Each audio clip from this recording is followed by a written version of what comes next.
up, Woodward. We are starting off your day with a brand new crew. Meet Broder. I can't control my arms sometimes. My limbs are just kind of flying. Detroit Kool-Aid. Fired up! Y'all got Kool-Aid. I'm fired up! But with the Wake Up Woodward crew, he's actually a part of the family. Flannel Sam. Ask me about my wiener. Okay. Along with JB and KG. Wake Up Woodward gets you all of your Detroit sports talk. Every morning, 8 to 10 a.m. Live on Woodward Sports. A show for Detroit, by Detroit, with people from Detroit. Tell Siri to set an alarm, because it's time to Wake Up Woodward. What's going on, everybody? Welcome to Wake Up Woodward live on the Woodward Sports Network. I am Flannel Sam. I got my man Matt Broder to my left. Kool-Aid is starting out the show in the chair. We will do a swap after the first segment, but for now, we're gonna shake things up a little bit, and unfortunately, anything to distract us from what happened on the field yesterday. And we got Justin back from Western Michigan in the audio booth. Say hello to the people, because we don't get to hear from you much now.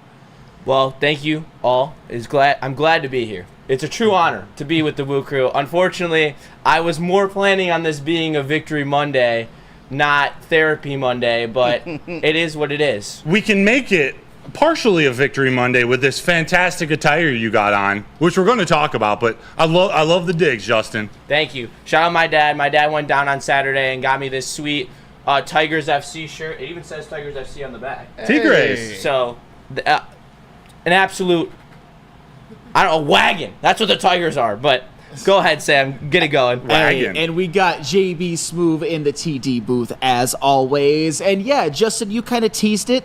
The only important thing that happened this weekend, and we're going to devote the whole show to it, the Tigers won the series against the Baltimore Orioles. Come on. Let's go. Come on. In our 2.5 games out of the wild card, the pennant chase is on, and that's the only thing that Detroit sports fans should be focused on right now, right, Matthew Broder? Right. I agree. We got a team chasing a playoff race. That was the most momentous thing that happened in Detroit yesterday.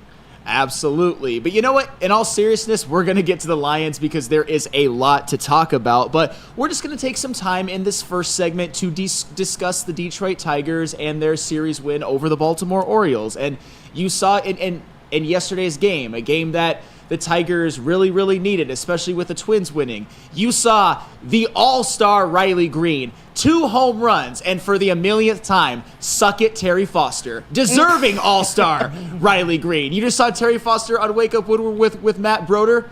He is a legend, but not his finest day, saying that Riley Green didn't deserve to be an all-star.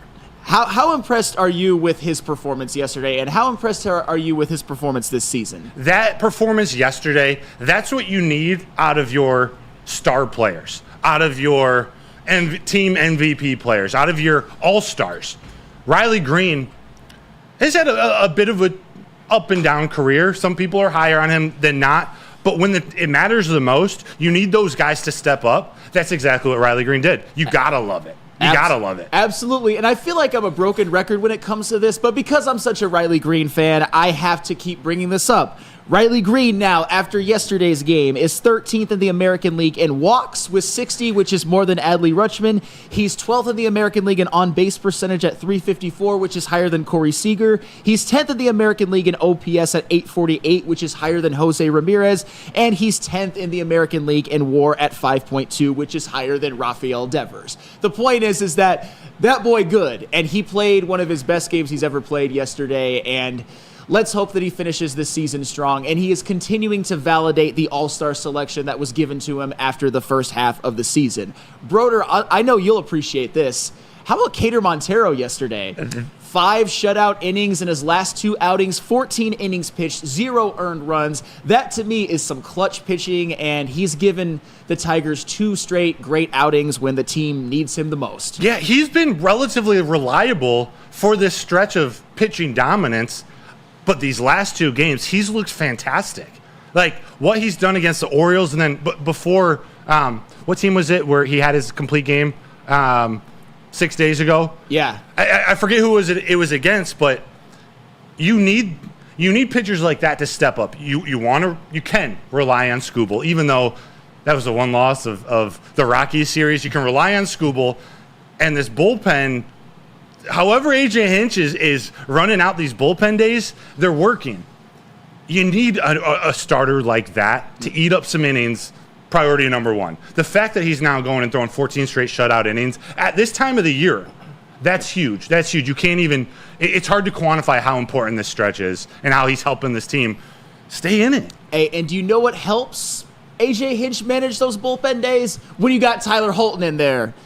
Am I right? Am I right? Just another scoreless outing, has a 2.17 ERA on the season. In the last couple of months or so, the man is absolutely unhittable. In the last couple of months, I know they're different. He's not a closer, I get it, but he's basically like prime Mariano Rivera, but better. And the last couple of months, that is not hyperbole. It's not. It's not. And he's managed to get his numbers to where they're about as good as last year. And as I've said before, Tyler Holton, when you look at his entire career, he's just a damn good relief pitcher. And I am so glad that the Tigers have him on their team. And the Tigers are not in the position they are in right now without Mr. Tyler Holton. Yeah. Kool-Aid, I have a very important question for you about the weekend and the Tigers and the Lions. But I gotta make this comment real quick on Tyler Holton, he's been one of the best relievers in the game all season. There was a stretch where he wasn't, but like full season, one of the best in the game. Shoot, let's just call him second best to Emmanuel Clase. Yes. What makes Tyler Holton so special, he's doing what he's doing in so many different situations and scenarios. Closer for the Guardians, you're coming and you're pitching the ninth inning, you're trying to get 3 outs. Oftentimes it's a 7-8-9 hitter. Maybe it's a 6-7-8 hitter. Tyler Holton is coming in the most high leverage situations, whether that's the second inning, starting the game, closing the game, the 7th inning.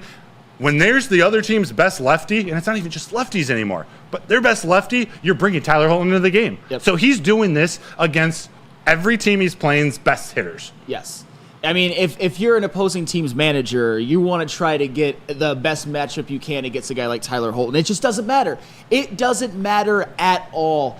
The man is just going to get outs, and the Tigers just continue to win games. They are still one of the hottest teams in baseball. As I said before, the Minnesota Twins did win yesterday. The Tigers are still unlikely to make the playoffs, but you give yourself a chance. You got 3 against the Royals. You got 3 against the Orioles. You got 3 against Tampa. You've got 3 against Chicago. You probably got to win 9 out of 12, but you know what? If 3 of those are against the White Sox, I like my chances to maybe go 6-3 in their next 9 and then sweep those bums on the south side of Chicago. Sweep! Kool-Aid, I know you agree. The most important thing that happened this weekend, the Detroit Tigers, right? We don't got to talk about that other team, Hey, right? let's go first. Good morning, everybody. Yes. Morning. What up, though, Detroit Tigers, man? It's awesome to see this team continue to show resiliency, continue to fight. Continue to honestly have these young players grow and develop while they have something to play for as well right in front of them. And I'm hoping that they cash this in. I know we got ever so close with the Red Wings. We're going to have a lot of confidence in what they do this coming season. But the Tigers, man, how huge would it be if they could actually get into the wild card? Yes, and Jonah, I get it. He says, this is not the therapy I tuned in for. No Lions talk. Jonah, I promise I'm going to get to that. All that stuff that I said about we're only talking about the Tigers, that was obviously a joke. But when you have a sports city like Detroit, when you have the Tigers who are finally relevant in the month of September after having a decade of just terrible baseball, I'm going to talk about them. And the fact that the Lions did lose yesterday in a disappointing fashion, I want to bring some good news to the people. I mean, come on. I think it would be malfeasant of me not to, because the Tigers are still playing. I know that a lot of you probably didn't watch, and I don't blame you. The Lions were priority 1 yesterday, but the Tigers actually got the job done, and they are right in the thick of things, and it is being driven by these young players who are going to be here when the Tigers are good, which is going to be next season. Mark my words. Chuckle Cheese in the chat, he brought up a comment, and I'm not even going to read the whole comment, but talking about AJ Hinch should be manager of the year. Does he need to get to the playoffs for him to win it? Or is there any scenario where we know in Detroit that what he's done, how this team is, dare I say, overachieved for how young they are in the bullpen days? Does he have a chance to win that award if they don't make the playoffs? I wouldn't do it, but at the same time, I think you can make an argument for just because of all the bullpen days. I think that some people, like the man who sits here from 11 a.m. to 1 p.m., undervalue some of the talent that the Tigers have. It's not like they're a talentless team that A.J. Hinch is just carrying to a playoff race. You've got guys like Riley Green and Kerry Carpenter, and Parker Meadows has been hotter than the surface of the sun since he's come back. Colt Keith, Tarek Skubal. Having Tyler Holton in your bullpen to deploy is an advantage. That's not me taking away from A.J. Hinch, but I'll tell you what, if the Tigers do make the playoffs, it should be unanimous for A.J. Hinch. Yes. And it might even be Hinch anyway. I'd probably go with the manager of the Royals if the Tigers don't make the playoffs. But if the Tigers make the playoffs, I will stand up here on this desk and say the fact that I ever called for him to be fired was the worst take of my life. I'm not quite there yet, but it is looking like a bad take. I'll be honest. It's looking like a bad take. Dare I ask, where would that rank on Flannel's top 5 worst takes? Ben Wallace. I know I'm messing with you. I'm messing with you. I don't mean to poke at you right now. But I am curious, you and Kool-Aid, Flannel, Kool-Aid, and crew, if you could do this you could do Sunday all over again, but you were just guaranteed one win. One win for the Tigers, one win for the Lions. Are you running it back exactly like the weekend played out, or are you flip-flopping? I'm flip-flopping. You're saying Lions go get that dub? And I'm not why? going to lie. Why? Just because, and I spent this entire show so far waxing poetic about the Tigers. I still don't love their chances because they don't hold the tiebreaker. So for all intents and purposes, the Tigers are still 3.5 out. And let me give this caveat. It didn't happen, but we're talking about hypotheticals anyway. If I was told that the Tigers would win and the Twins would lose, I would take that. Okay. But Fair. It's just, and we're going to get into it, that loss by the Lions is just, it's a loss that you can't have. And I'm not saying that it's going to derail the season. Far from it. It's just, it's one of those that you might look back on if the Lions are fighting for a 1 seed later on in the season. It so stings. I would flip flop. What about you, Broder? I want to say I'd flip flop too, because I feel the pressure on these Lions now. Like I see, we're going to talk to it. I see how so many people are overreacting about some silly things. But I think that game was just so important for the Tigers. You can't. They really needed to sweep the series. That one got away, game 2. But for Cater Montero and Riley Green and the performance they had yesterday, I do think it was a more important game. Even though there's 16 left, I'm going to keep it the same way. And because I'm not worried about the Lions moving forward. All the things we're going to talk about, many of the issues they had yesterday, I'm confident in them cleaning up. Yes. So one loss to me doesn't end their season. And that's fair. I like your opinion. I like mine. And yeah, I think, and it's not just a consolation prize that the Tigers won yesterday. It was a very, very important win. And if the Tigers end up sneaking into the playoffs, winning a series at home against Baltimore, that's going to be looked at as one of the defining moments of the season. And Riley Green will be in Tigers lore, and I would love to see that happen. But we're going to spend pretty much the rest of the show just dialed in on the Lions. You can have your therapy sessions. We can talk about what went wrong. We can talk about some positives. There were some, but to me, I think the positives make it almost even more hard to stomach. But first, JB, where are we going with this first ad read? Let's do Les Stanford. Les Stanford Chevrolet, the place where Spencer Raxter got his car, the heavyweight's own Spencer Raxter. They've got Chevrolet, they've got Cadillac, they've got Buick, they've got GMC. They've ran the same business for over 50 years. They've expanded. They've got a location in Dearborn. They've got a location in Ferndale, right down Woodward. Les Stanford Chevrolet, together, let's drive. Braylon Edwards here, Premier Pet Supply. Man, just looking around, who's got it better than pets?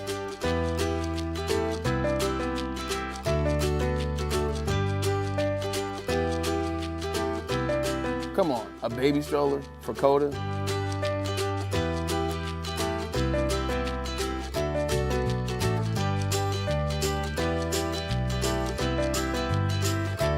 A chef for Lola, really?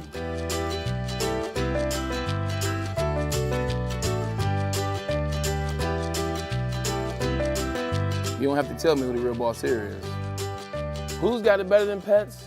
Nobody, especially here at Premier Pet Supply.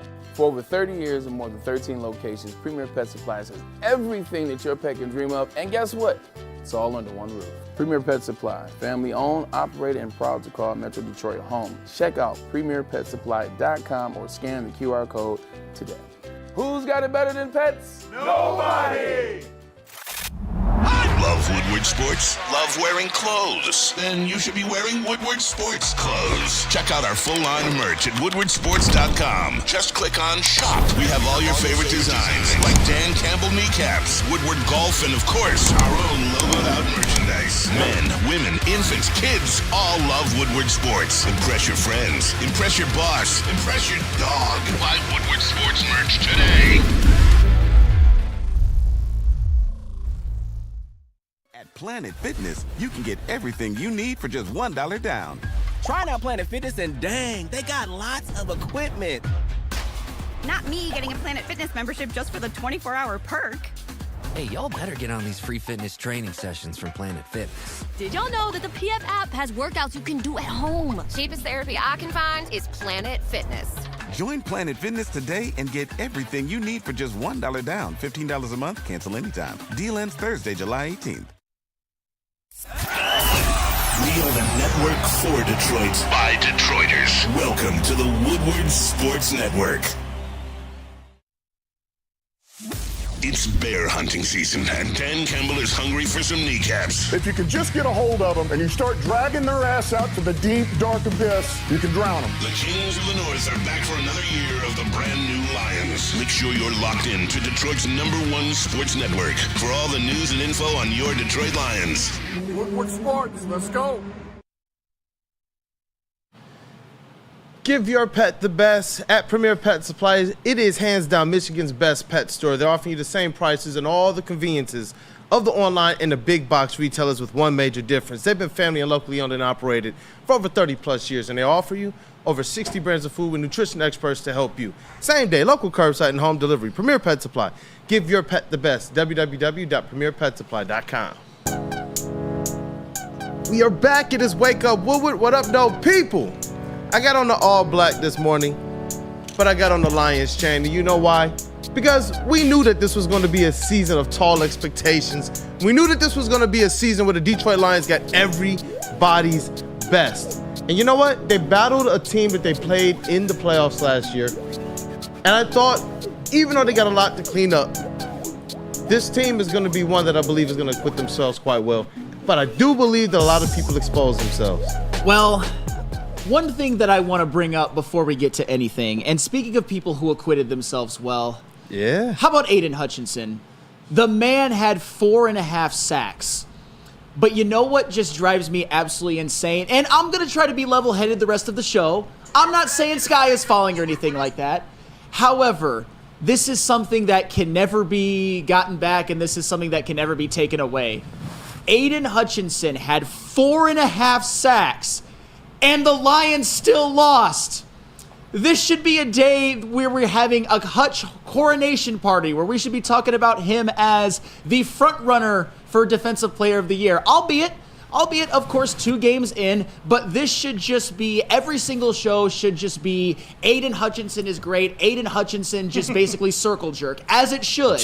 But unfortunately, this is going to be a footnote in a game that ended up being lost. And I get it. The stats are still there. The impact is still there. This is still going to go a long way in his all-pro season that he's about to have. But the point is that when you get one of the all-time greatest defensive performances in franchise history from a guy, and furthermore, when you only give up 20 points to the Buccaneers and you pick off Baker Mayfield, you can't lose that game. And that's one of the reasons why I was so upset at the end and why I was rooting so hard for them to punch it in, the Lions to punch it in and score the game-winning touchdown, but it just did not happen. But never forget what that man did that day. 4.5 sacks. Is that good enough for you, Ryan Ermanni, or should he have had 5? and you know, I heard some people with this narrative that, hey, look at this. He did all of this and the Lions still can't win. I think that that's more of a microcosm of things that we're going to definitely get into and break down. But what I saw to that defense yesterday, I put it on X yesterday. I thought that Aaron Glenn had a day. They held the Bucs to 20 points. And honestly, the offense didn't really do a lot to put the defense in their best possible spot to succeed. What I saw out of Aiden Hutchinson with DJ Reader in that lineup, what I saw out of Ali McNeil and Levi Anzarike getting into that backfield and absolutely causing havoc, that's what we've been wanting to see. And I know, like, trust me, if some of the biggest questions we have from that game is from some of our most dependable personnel, I'm good. I trust these guys. Everything else that we had questions about, guess what, is panning out. Jake Bates panning out. JMO panning out. The defensive line panning out. Even the secondary, as much as people want to try and talk about some of the little different things here and there, they gave up 20 points to the Bucs. And they had to do everything in their power to get past Aiden Hutchinson in this defensive line. I mean, that's the thing. Was the defense perfect? No, but I would take this performance any day of the week. Yeah, they lost Chris Godwin on a long touchdown. That wasn't good. I understand that. Yeah, they allowed Baker Mayfield to run one in, which makes me extra mad because I hate Baker Mayfield. Tough. But you would take this any day of the week. Baker Mayfield completed 12 passes. He threw for less than 200 yards. He threw a pick to Brian Branch. The Buccaneers' rushing attack didn't really do anything. They just gained basically 200 yards and some change. The defense, if you want to look at it from the positive side of things, you can look at it as a defense through 2 games facing two capable offense only allowing 20 points per game. That's the positive, and that's something that you can hang your hat on. The negative, though, and we're going to get into more of the negatives later, is that you'd think you should be 2-0 and you're 1-1 instead. Broder, how impressed were you with the way the defense performed yesterday? I was optimistic, or it makes me optimistic for this team moving forward. Like Kool-Aid opened up with, that was my biggest question mark going in. The offense is the least of my worries, and the fact that they played, that was the worst part of these last 2 games. Goff played horrible. Ben Johnson called a bad game. Dan Campbell made a few mistakes. If the offense is the issue, I'm not worried. The fact that the defense not only looks competent, but has shown signs of being really good. Not 100% of the time, but they show signs of being really good. They have real cornerbacks now. Like, they have a real secondary. Yeah. And Aiden Hutchinson starting to get home. DJ Reader played 25 snaps and made a difference. Like, my biggest question mark to this team, I'm excited about how good they can be. Yeah, and I honestly, as much as, the Lions, they gave up too much to Chris Godwin. I understand that, but Mike Evans was relatively a non-factor. He made a couple of plays, but as I said before, there is nothing I would change about this defensive performance. That is good enough for the Lions to win. And Flannel, the week before, Baker Mayfield's thrown for 350 yards and 3 touchdowns. He completed 12 passes, 12 of 19.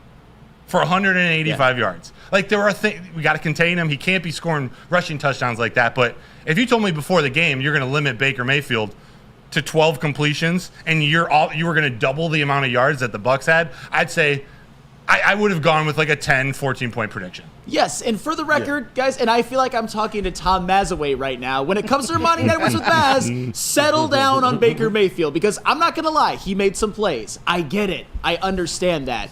But there's going to be, I think, a little bit too much waxing poetic about him today. He wasn't bad. He made some plays. But to me, I think the defense was fine. He's got moxie. Yeah. That's not a thing. It was invented for Baker. KG.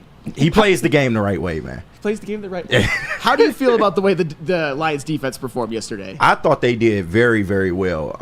Considering what all went on in this game, aside from what I thought was a ticky-tack Terrion Arnold call down the field in the first quarter and a blown coverage by Meek Robertson on the Chris Godwin long touchdown. Overall, this defense played very well. The only real concern I have at this point is just the opposite side of Hutch. I know we didn't have Marcus Davenport. They had Derek Barnes kind of, playing that pseudo edge role, but they need to get more push from that other side. But with Hutch going off like he did yesterday, you got to take advantage of this game, man. I just really felt like this was a wasted effort on the offensive end, wasting a game like that, an almost record day for Aiden Hutchinson. We did see a little bit of DJ Reader. You can see the type of effect he can have on offensive lines when he's taking up 2 blocks. Also, Mekhi Wingo, I felt, did a good job in the middle as well. But if we can get a little more push from that other side and Aiden keeps playing the type of ball that he's playing right now, Oh my God, this defense is going to be really good. The secondary,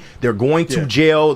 They're very sticky when it comes to, staying on receivers and things of that nature, which also helps the defensive line in getting home. So overall, this defense is going to be okay. The offense has some things to work out, but be patient with this defense. Yeah. They are close to being a complete unit on that side of the ball. And I think that the defense is okay already. You look at some of the stats, you can look at some of the things and say, hey, this is where we would like to see them get better.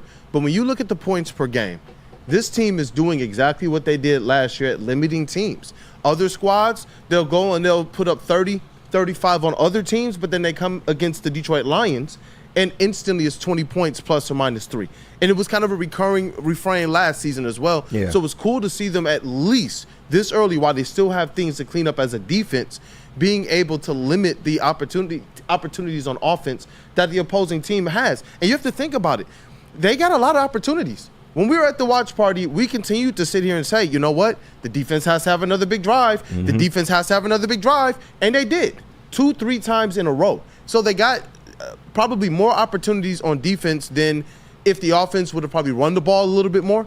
And I believe that when you factor that in, that this defense is actually one that it's a little bit probably ahead of the curve. Yeah, and I want to even further that. I think the defense looks considerably better than last season. Yes. The defense actually gets stops when they need to.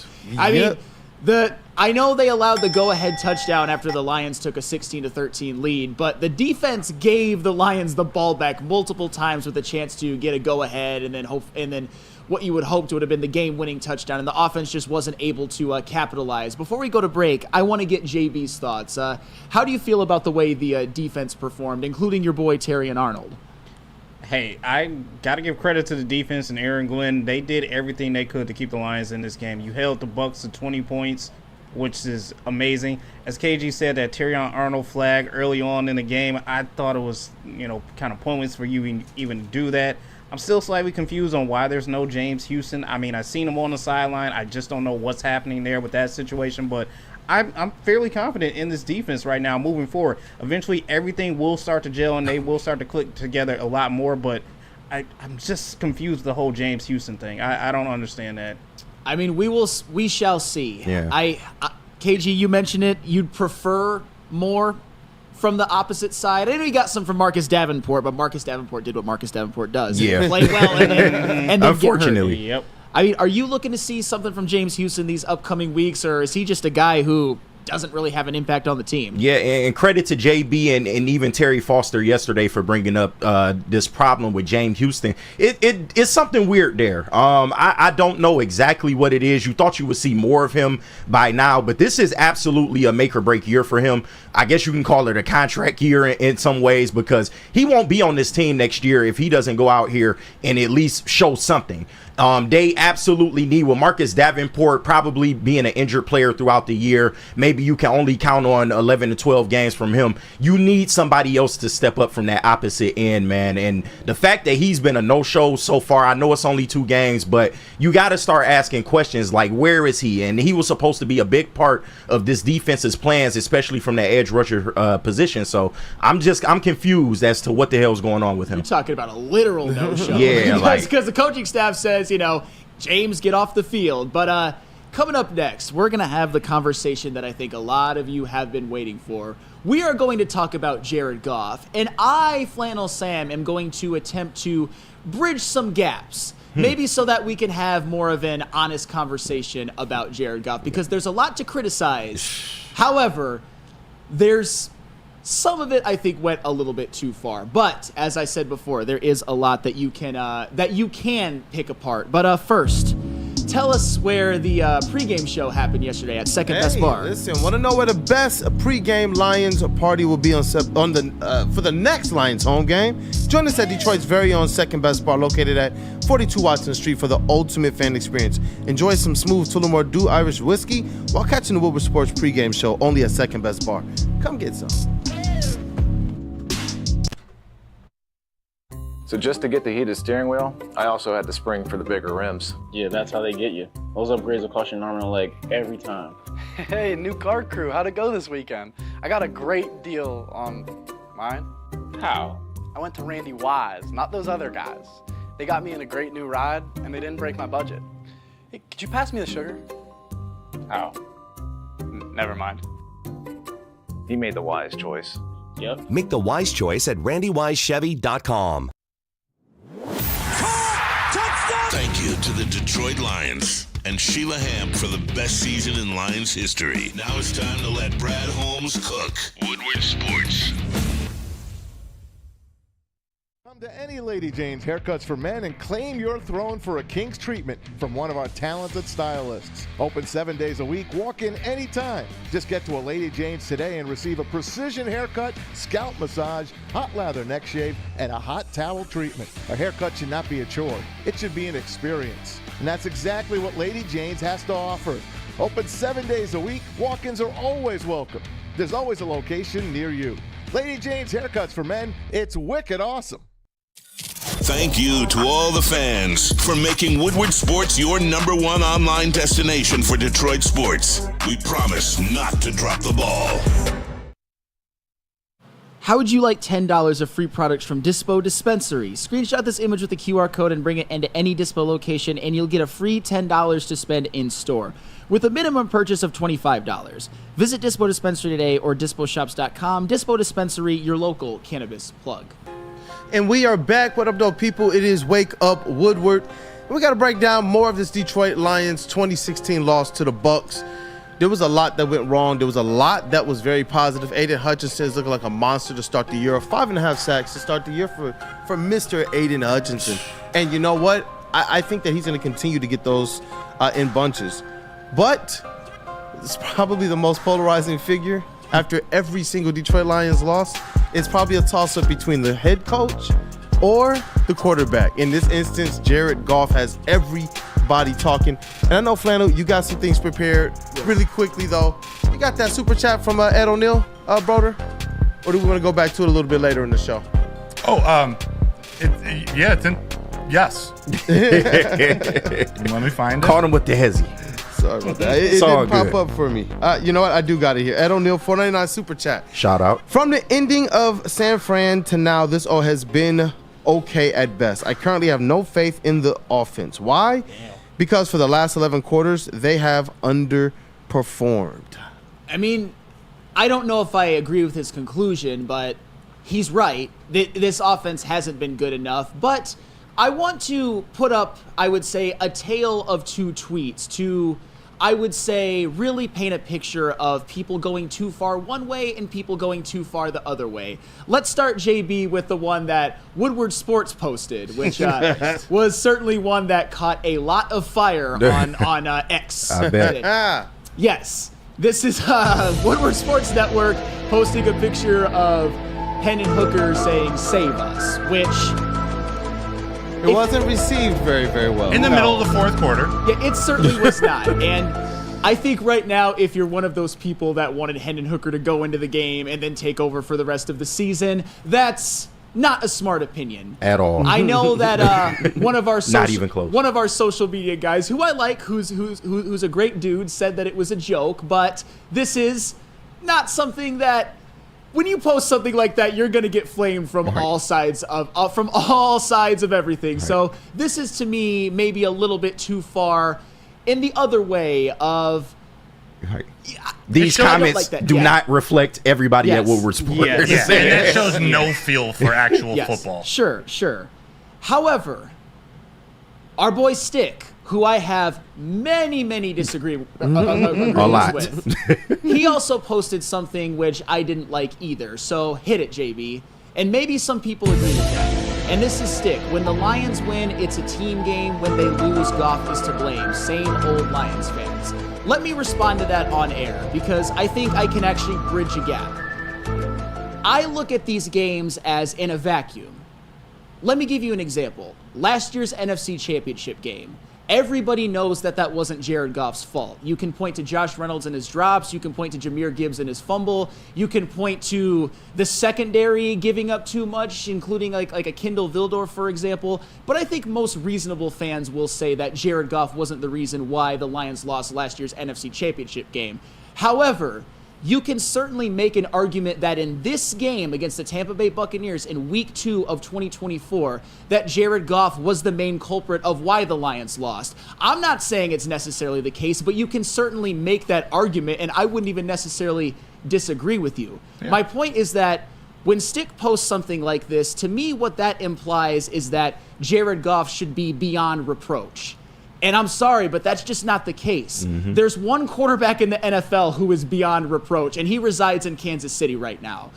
This tweet, I think, would be more appropriate if the Detroit Lions were coming off of a Super Bowl victory. They still have a lot to prove. And the reality is that with them being 1-1, I think yesterday was a sobering reality that nothing is guaranteed in life. Do I think that the Lions will bounce back and win the division, win 11, 12 games, and ultimately this will be a footnote? Absolutely. I think that will happen. But you don't know that yet. The Vikings, surprisingly, are 2-0. The Packers won a game with Malik Willis as a starter, and the Bears are 1-1 as well. So to me, I think you got to look at these games as individual games. And Jared Goff, he wasn't good yesterday. You don't have to defend everything about him all of the time. But you also don't have to call for Hendon Hooker at the first sign of trouble either. So that was my attempt to bridge the gap. Matthew Broder, I want to get your thoughts on what I just said. Yeah, I don't think Stick's talking to everybody, but he's talking to people like James Howarth. Goff is 100% the reason we lost yesterday. No, he's not. He was a huge part, maybe the main culprit. I'm with you. Goff played horrible. Ben Johnson called a horrible game. Dan Campbell made his mistakes. I put Jared Goff probably as the main culprit yesterday, then Ben Johnson, then Dan Campbell. But it wasn't 100% on Goff. It wasn't 100% at all. Mm-hmm. And people do. They like to say when things go right, that it's because Ben Johnson is this genius. In the offseason, it's Brad Holmes is a genius for signing Goff to a 4-year, $212 million contract before 5 more quarterbacks start getting paid more. Like, all these reasons we were like, yeah, he's the right guy. Brad Holmes made the right decision. Now, one game in, he's a game manager who can't lead this team to a Super Bowl. That's a pretty quick flip-flop. No, I understand that, and there are people like that. But I also want to put up one more thing that I actually made that shines a light on Jared Goff's performance and how he has not been good enough in the first couple of games, but also you think that there should be progression to the mean. Go ahead, JB. So let's look at the beginning of 2024. His completion percentage, I know it's 2 games, but is down 4 percentage points from last season. His yards per attempt is a paltry 6.3. His passer rating is a 70. His QBR is a 37, and the Lions are averaging 21 points per game. That's not good enough. The quarterback that the Lions paid is that 2023 guy who put up excellent numbers. And what I didn't include was Jared Goff's 1 touchdown to interception ratio. What this also means, though, is that there should be progression to the mean because Jared Goff not only has had 1 season like 2023, he's had 4. Mm-hmm. So you think that he's going to get better, but the way that Jared Goff has played in these first 2 games, if he continues on this path, which I don't think he will, my point is that the Lions won't even make the playoffs. He has had a very, very disappointing start to the season, and you can't deny that, and you shouldn't run from that. Yeah. You don't have to make excuses for everything all of the time. Just accept it and say that he needs to play better, and he will play better. You know who knows that more than anybody in the world? Jared Goff does. Facts. And that's fine. But this is not acceptable. 2024 level is not acceptable. Short sample size, I know, but those are really, really bad numbers. It's not acceptable, but to be fair a little bit to Stick's point, with the context, he's more or less somebody who preaches Jared Goff as a full body of work for a full season, not necessarily somebody just in a vacuum of a game. So when he makes those comments, it's about who Jared Goff is in totality. Can he be the guy to get the job done? If he is, then we have to understand that there may be a clunker here and there. Last year, if we took small sample sizes, we could look at the Ravens game, we could look at the Bears game, we look at the Packers game. There were games throughout that course of the season after Jared Goff went that long stretch without having any interceptions. Then all of a sudden, he had a few games where interceptions started to pile up for him. So for me personally, I think it's all about the perspective, and I do believe that we have to give ourselves a little bit more context. This is a season in which, if you believe that Jared Goff is the guy, with a game like this, I got to see next week. I got to see the week after. I have to see a little bit more. And I get it. You prefaced, it's still a small sample size. I just don't believe that that's who Jared Goff is. I believe that the Jared Goff we're going to get is going to be a Jared Goff that bounces back from a slow start to the season, in which the Lions are 1-1 against two teams that they just faced in the playoffs, and a Bucs team who I wanted to wait and see what they were. And you've been bullish on the Bucs team all build up to the NFL season, and they looked the part. That's just we have to give as much credit to them as possible as well. Something they did for whatever reason, and I don't understand how they did this, forced Ben Johnson's hand and Jared Goff's into 55 passing attempts. That's unacceptable. That's unacceptable. That's not Jared Goff's game. I'm not going to defend that. Yeah, you can't be throwing the ball 55 times a game, and you can't be throwing the ball after Vita Vea gets taken out of the game. Yeah. Your bread and butter is the offensive line. And run the fucking ball. And I promise you, I see people in the chat saying, when are you going to give Ben Johnson some heat?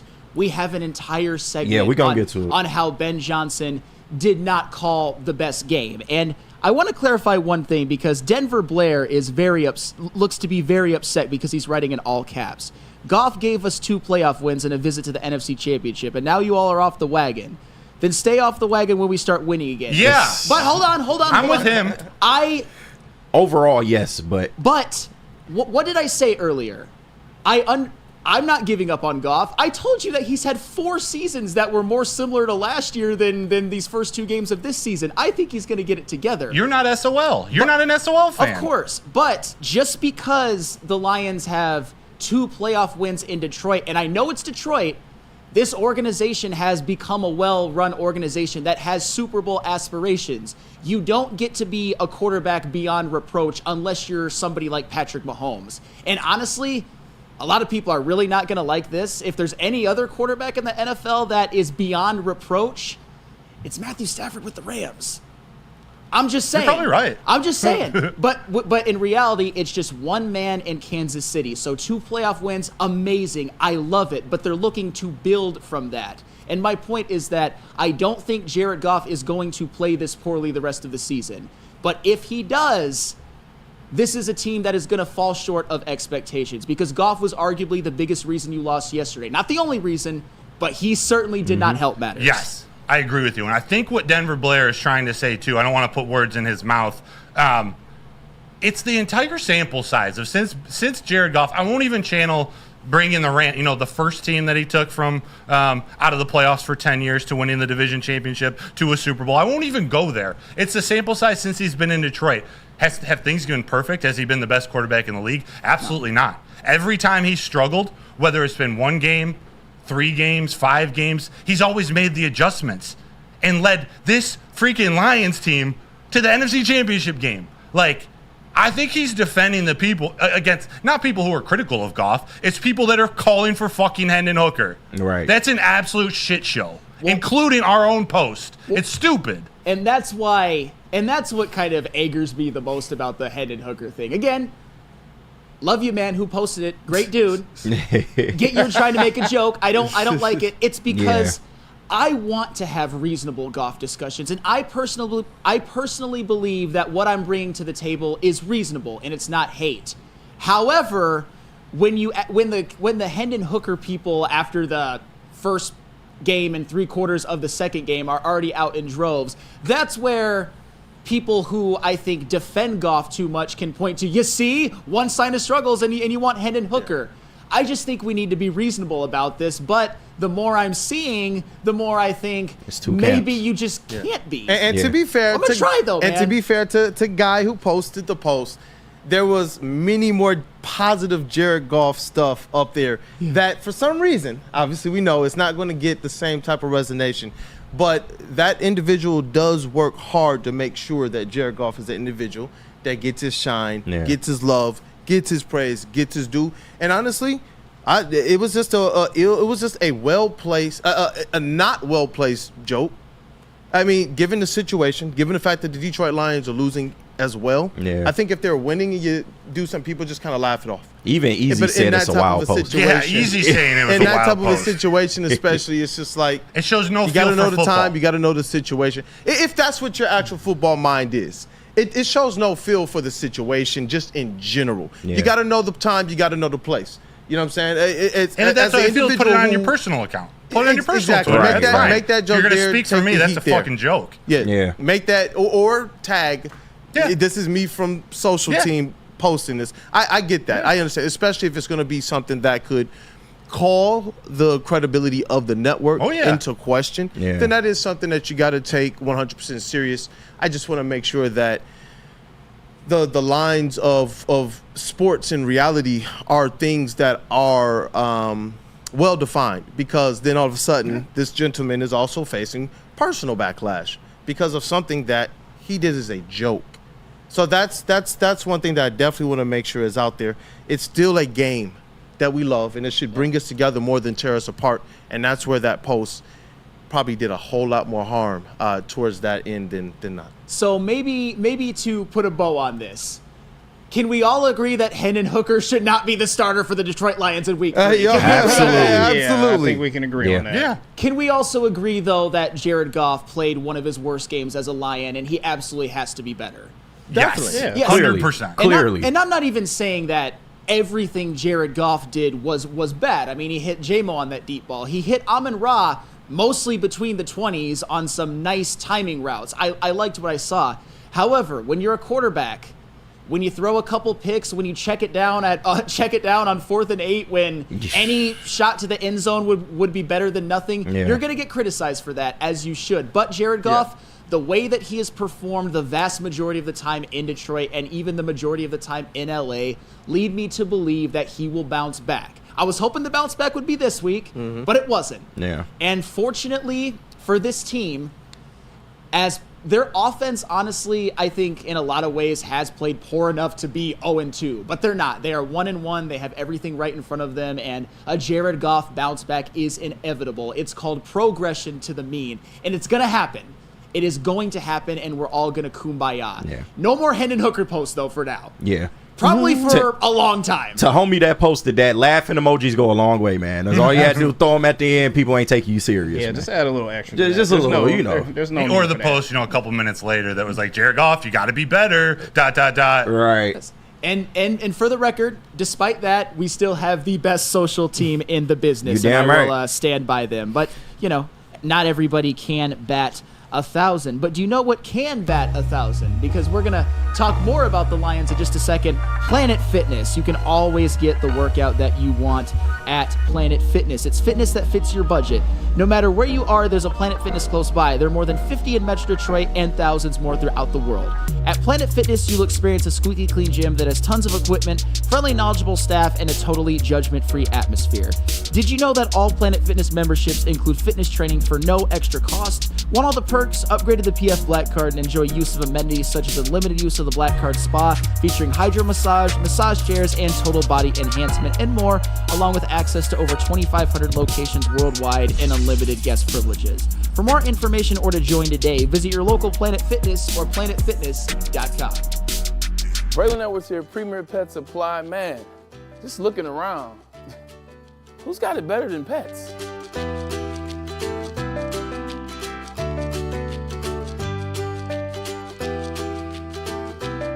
Come on, a baby stroller for Coda?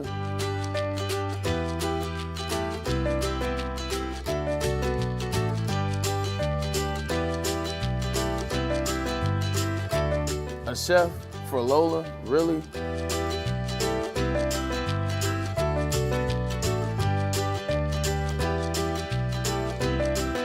You don't have to tell me who the real boss here is. Who's got it better than pets? Nobody, especially here at Premier Pet Supply. For over 30 years and more than 13 locations, Premier Pet Supply has everything that your pet can dream of, and guess what? It's all under one roof. Premier Pet Supply, family owned, operated, and proud to call Metro Detroit home. Check out premierpetsupply.com or scan the QR code today. Who's got it better than pets? Nobody! Congratulations to the real Coach of the Year, Motor City Dan Campbell. Just put your head down and go to work. It's about to be fun, man. It's about to be fun. Woodward Sports. At Planet Fitness, you can get everything you need for just $1 down. Try out Planet Fitness and dang, they got lots of equipment. Not me getting a Planet Fitness membership just for the 24-hour perk. Hey, y'all better get on these free fitness training sessions from Planet Fitness. Did y'all know that the PF app has workouts you can do at home? Cheapest therapy I can find is Planet Fitness. Join Planet Fitness today and get everything you need for just $1 down, $15 a month, cancel anytime. Deal ends Thursday, July 18th. Love Woodward Sports? Love wearing clothes? Then you should be wearing Woodward Sports clothes. Check out our full line of merch at woodwardsports.com. Just click on Shop. We have all your favorite designs, like Dan Campbell kneecaps, Woodward Golf, and of course, our own logoed out merchandise. Men, women, infants, kids, all love Woodward Sports. Impress your friends. Impress your boss. Impress your dog. Buy Woodward Sports merch today.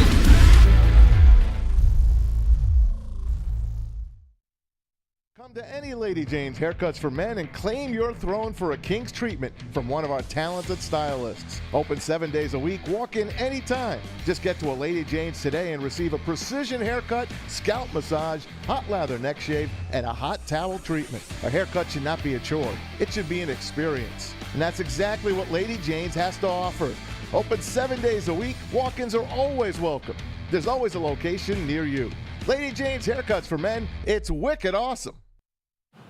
Hey, Detroit on game day. Wake up with Woodward in Maine, your source for all the insider information on the defending NFC North champions, your Detroit Lions, with insight from Detroit sports media legend Terry Foster and rising star Matt Broder. Get ready, Detroit, every Sunday from 8 to 9 a.m. Woodward in Maine, brought to you by Tangerine Space Machine, Taller Your Local Long Drink, Sabbath Coffee, and Tullamore Dew Irish Whiskey. Now to the pregame show. It's the New Holland Brewing Company pregame show every game day. Neil Rule and Sean Belegian bring you the best Lions pregame show. Sunday, 10 a.m. to noon on Woodward Sports, live at Second Best Bar in Detroit. The latest injury reports, fantasy sit and starts, and the inside scoop on your Detroit Lions. Join us for every Sunday home games live at Second Best Bar in Detroit, your official guide to Lions game day. On Detroit's #1 sports network, Woodward Sports, brought to you by Tangerine Space Machine, Taller Your Local Long Drink, Sabbath Coffee, and Tullamore Dew Irish Whiskey. And we are back. What up, though, people? It is Wake Up Woodward. Thank you guys for choosing to kick off today with the WUW Crew. Shout out to intern Chase, not with us this morning, but still working hard. That dude Justin is in the building. Glad to have him in the building. And we got everybody else. Detroit's #1 draft pick in the sound booth. We got KG. What up, though, brother? What up, though, man? It's good to be back with y'all, man. I hate it had to come at this expense, but yeah, man, the watch party was fun as hell yesterday, and it's just good to be back around my guys, man. Definitely, brother. WUW Sports is MVP in the TD booth. That is JB-SMOOV. Yes, sir. Yo, what's going on, everybody?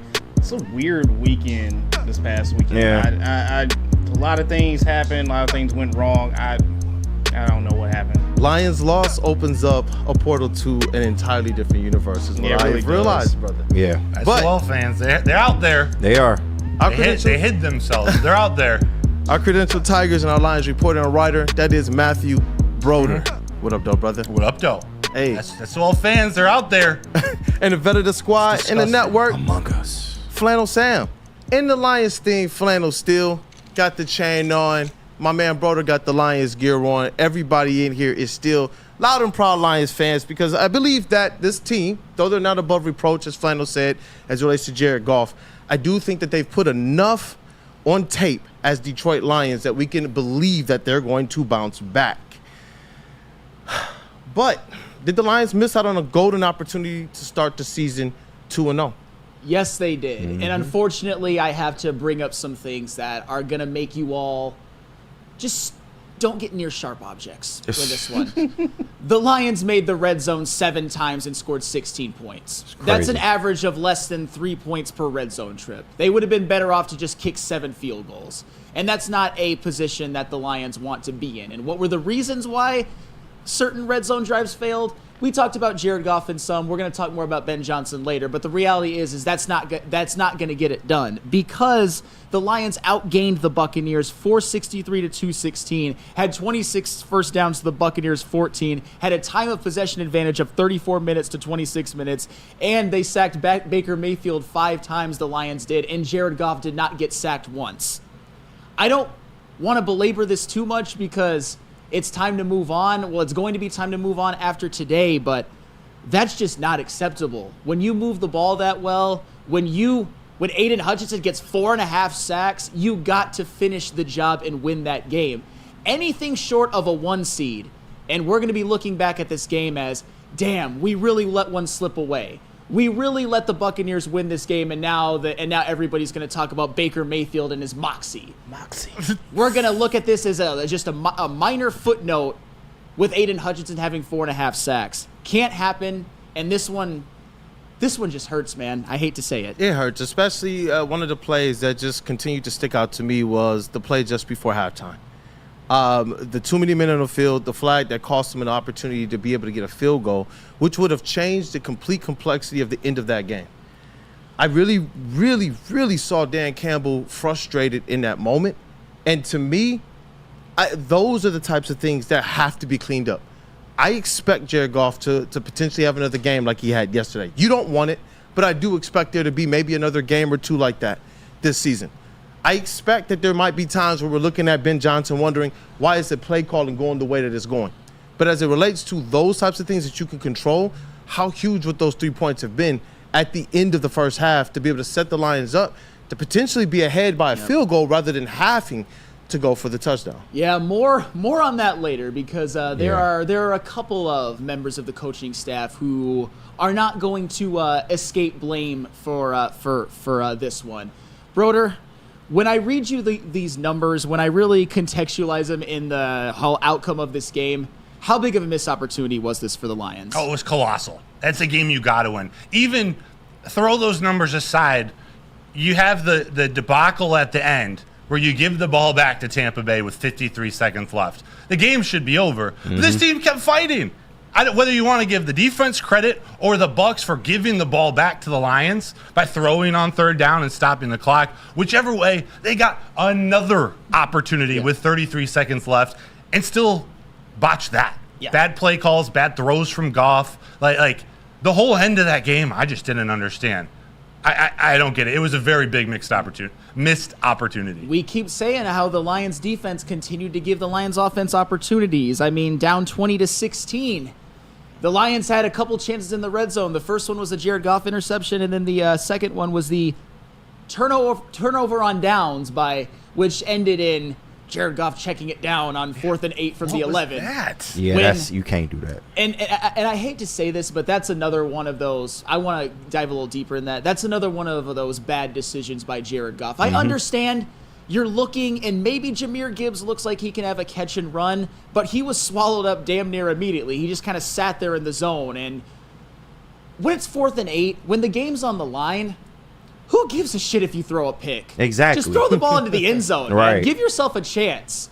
Give yourself a chance to exercise all of the demons from yesterday's game, because if Jared Goff makes one more play, if he makes one less mistake, and if Ben Johnson and Dan Campbell do a better job, more on that later, we might be we'd be having a pep rally today. We'd be talking about the defense and just, talking so high upon them and talking so high upon Aiden Hutchinson. We wouldn't be talking about a loss, but it didn't happen. And it was a very big missed opportunity. You can't double up the yardage of another team and lose.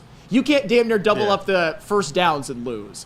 You can't have Jared Goff basically be clean the whole game while you're harassing Baker Mayfield all day and lose. It's not right. Steve O'Baby, just want to read this comment. I'll pass it back to you. Steve O'Baby says, Dan Miller even said it himself, you can't go 1-7 on the 20-yard line. You can't. Missed opportunities lead to a big missed opportunity. 3 red zone trips that were empty. 21 plays, 14 pass plays called in the red zone. That's crazy. That's got to be more or less a frustrating loss. That's one, when you look at the tape, you just know that that's uncharacteristic of who you are as a team. Yeah. And that's more or less where I'm at. I was wondering how I was going to take the first loss. And as we were in the moment, and you can look at like the reactions and such, there are things sometimes you wish you could take back. There are things that probably you do mean.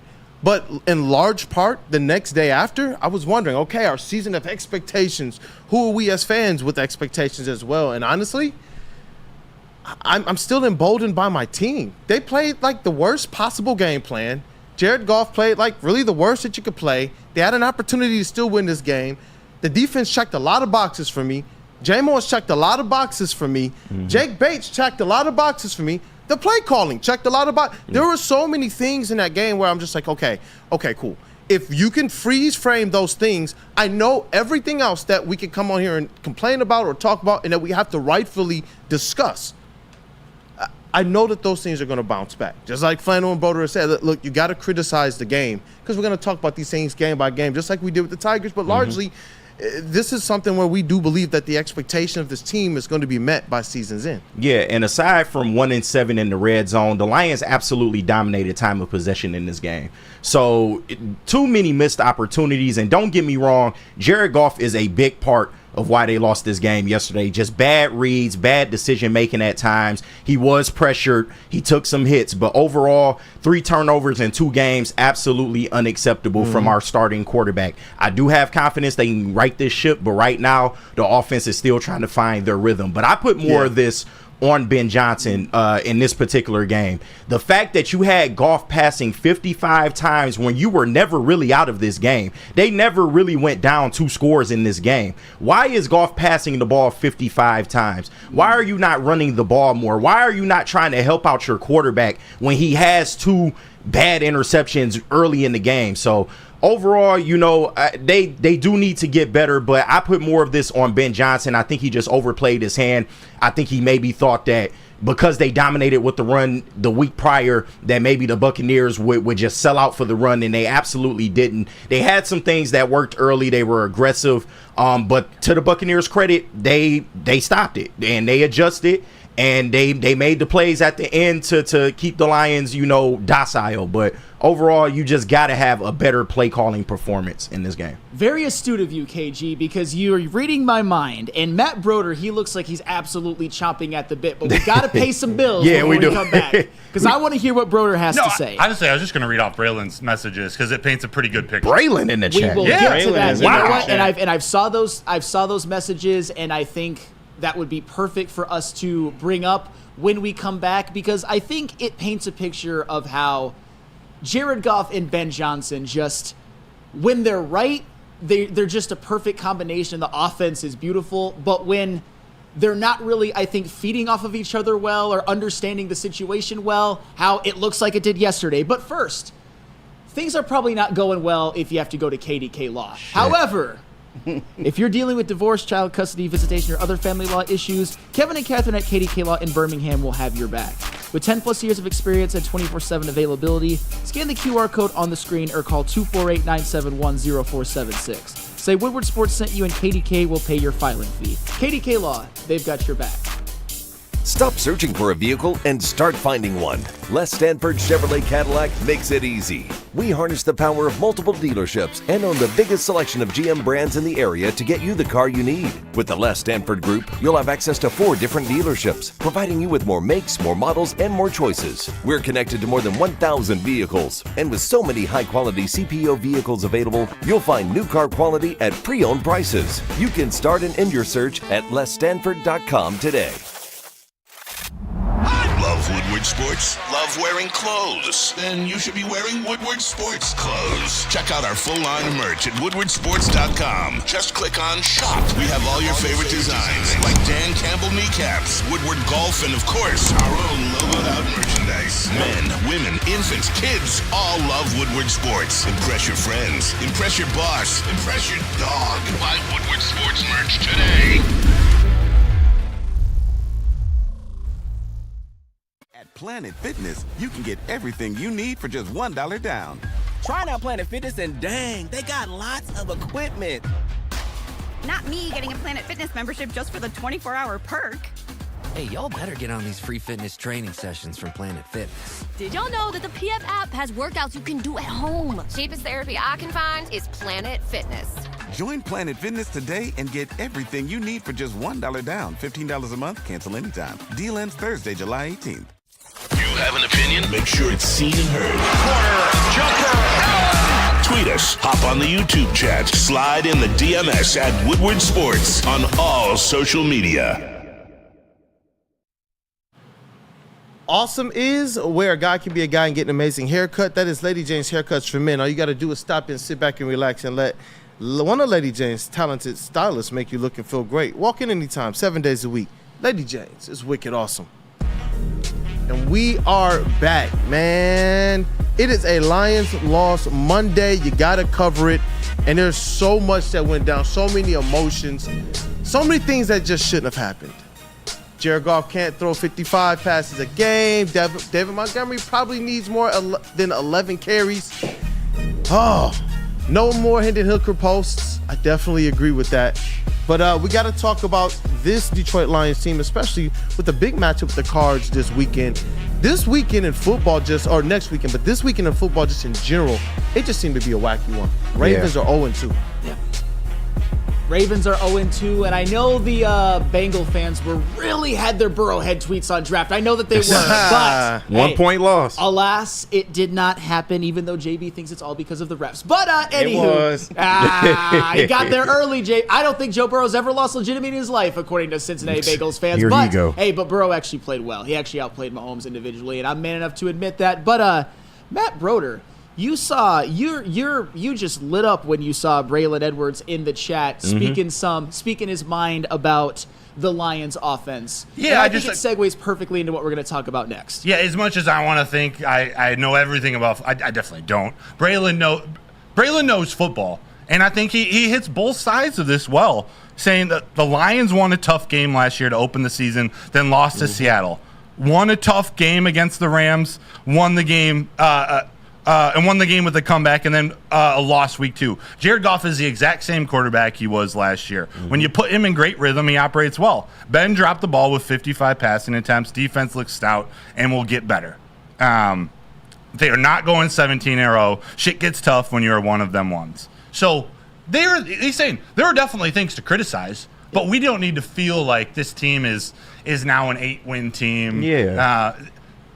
If the problem's the offense, I'm as optimistic as ever that there's going to be right back into the hunt for a Super Bowl berth, because the offense, to me, they'll figure it out. Well, and that leads me to this, and I think Braylon, much of that was a very well said, and he played the game, and like I said, appreciate you for joining us in the chat. I'll make sure to pop up in the Ermanni and Edwards chat later. Tune into that as well as Big D Energy and Heavyweights. Hey, nice plug there. But Ben Johnson, he did not call his best game. As it was discussed by Braylon Edwards, as was discussed by KG, this is an offense that should be predicated on running the football. And when you see the numbers, when you see that they passed the ball 56 times when you include the Jack Fox fake punt, when you see that they had 27 runs, when you see that the entire game, as KG said, was a one-score game, the only moments that were, you had to pass really were the end of the half and then the end of the game. Other than that, the running game was available to you. And the Lions, they just didn't use it enough. And I understand there were some no gains to Gibbs. There were some 1-2 yard runs by David Montgomery. But on the totality of it all, the Lions rushed the ball 27 times for 139 yards. That's over 5 yards per carry. I don't understand why they went away from it so much, and more so than that, why they didn't run it more in the red zone. That was really what cost this team the game, was the red zone offense. I mean, I even go back to the first field goal drive. Incomplete on first down, then a 7-yard run to Monty to make it 3rd and 3. At that point, I thought they were just going to run it again and see if he can get in, run it behind Sewell and see if they can score. And then if they don't get that, if he gets 1 or 2 yards, maybe try a 4th down run or a 4th down play action. But instead, they threw an out route to J-Mo when he was double covered and Sam Laporta was blocking. I don't love that. Yeah. I don't love the fact that on the next 2 field goal drives, when you got into the red zone, it was 2 passes, 1 run. When you're a running team and you ran the ball so well in this game, you got to stick with it. And I understand David Montgomery only averaged about 3 yards per carry, but the way that they were getting Jahmyr Gibbs involved in the running game, especially in the second half, creatively at times, Gibbs was gashing the Buccaneers. He made some of the biggest runs to set up potential red zone appearances, which weren't always cashed in. I'll give you another example of bad Ben Johnson play calling in the red zone. On that turnover on drives down, it was set up in the red zone by a Jahmyr Gibbs 13-yard run, and then it was short pass to Gibbs for -4, pass to J-Mo for 5, another Gibbs short pass for 1, and then a 4th and 8 pass, which was short of the sticks. That's 4 passes, no runs once you get it into the red zone, and none of them were productive. Not one of them. that was not Ben Johnson's finest hour, and I don't think he really understood that Jared Goff was not playing well. That this was another game, kind of like the week before, where when the going got tough, just run the ball. Just run the football more. They had 2 times as many passes as runs. That's another thing that you're just looking at and being like, God, they should have won that game still, but they didn't. And Ben Johnson had one of his worst moments, I think, as a Lions OC. Yeah, I agree with that. And you know what, Slappy 313 said, Sam Laporta is a ghost. So it's like, you know what, if you're not running the ball in the red zone, if you know that Amon-Ra is going to get some special attention, where is Sam Laporta's name? 3 targets on the game. Yeah. That is one thing I'm hoping the offense figures out, because last year, I mean, as a rookie, we saw the type of pace that he put up. One of the best tight ends in all of football, and a lot of people believe coming into this season that he was going to really take his place, definitely firmly be in position to be looked at as definitely one of those guys, not just having a first-year bump and then falling off a little bit. And so I'm hoping as they move into this Cardinals game that not just the run game, that's dialed up a little bit, but that they also figure out Sam Laporta in the passing game as well. Yeah, and Sam Laporta, that's a perfect example. Last year, he was a red zone demon. He caught 10 touchdowns. He was one of the best tight ends in the NFL, and this year he's gotten off to a bit of a slow start. And I understand that Sam Laporta can't always control, who Jared Goff decides to throw the football to, but I'm going to go back to that first field goal drive in which they were third and goal from the 3, and then Sam Laporta is motioned up to the line, and he ends up blocking.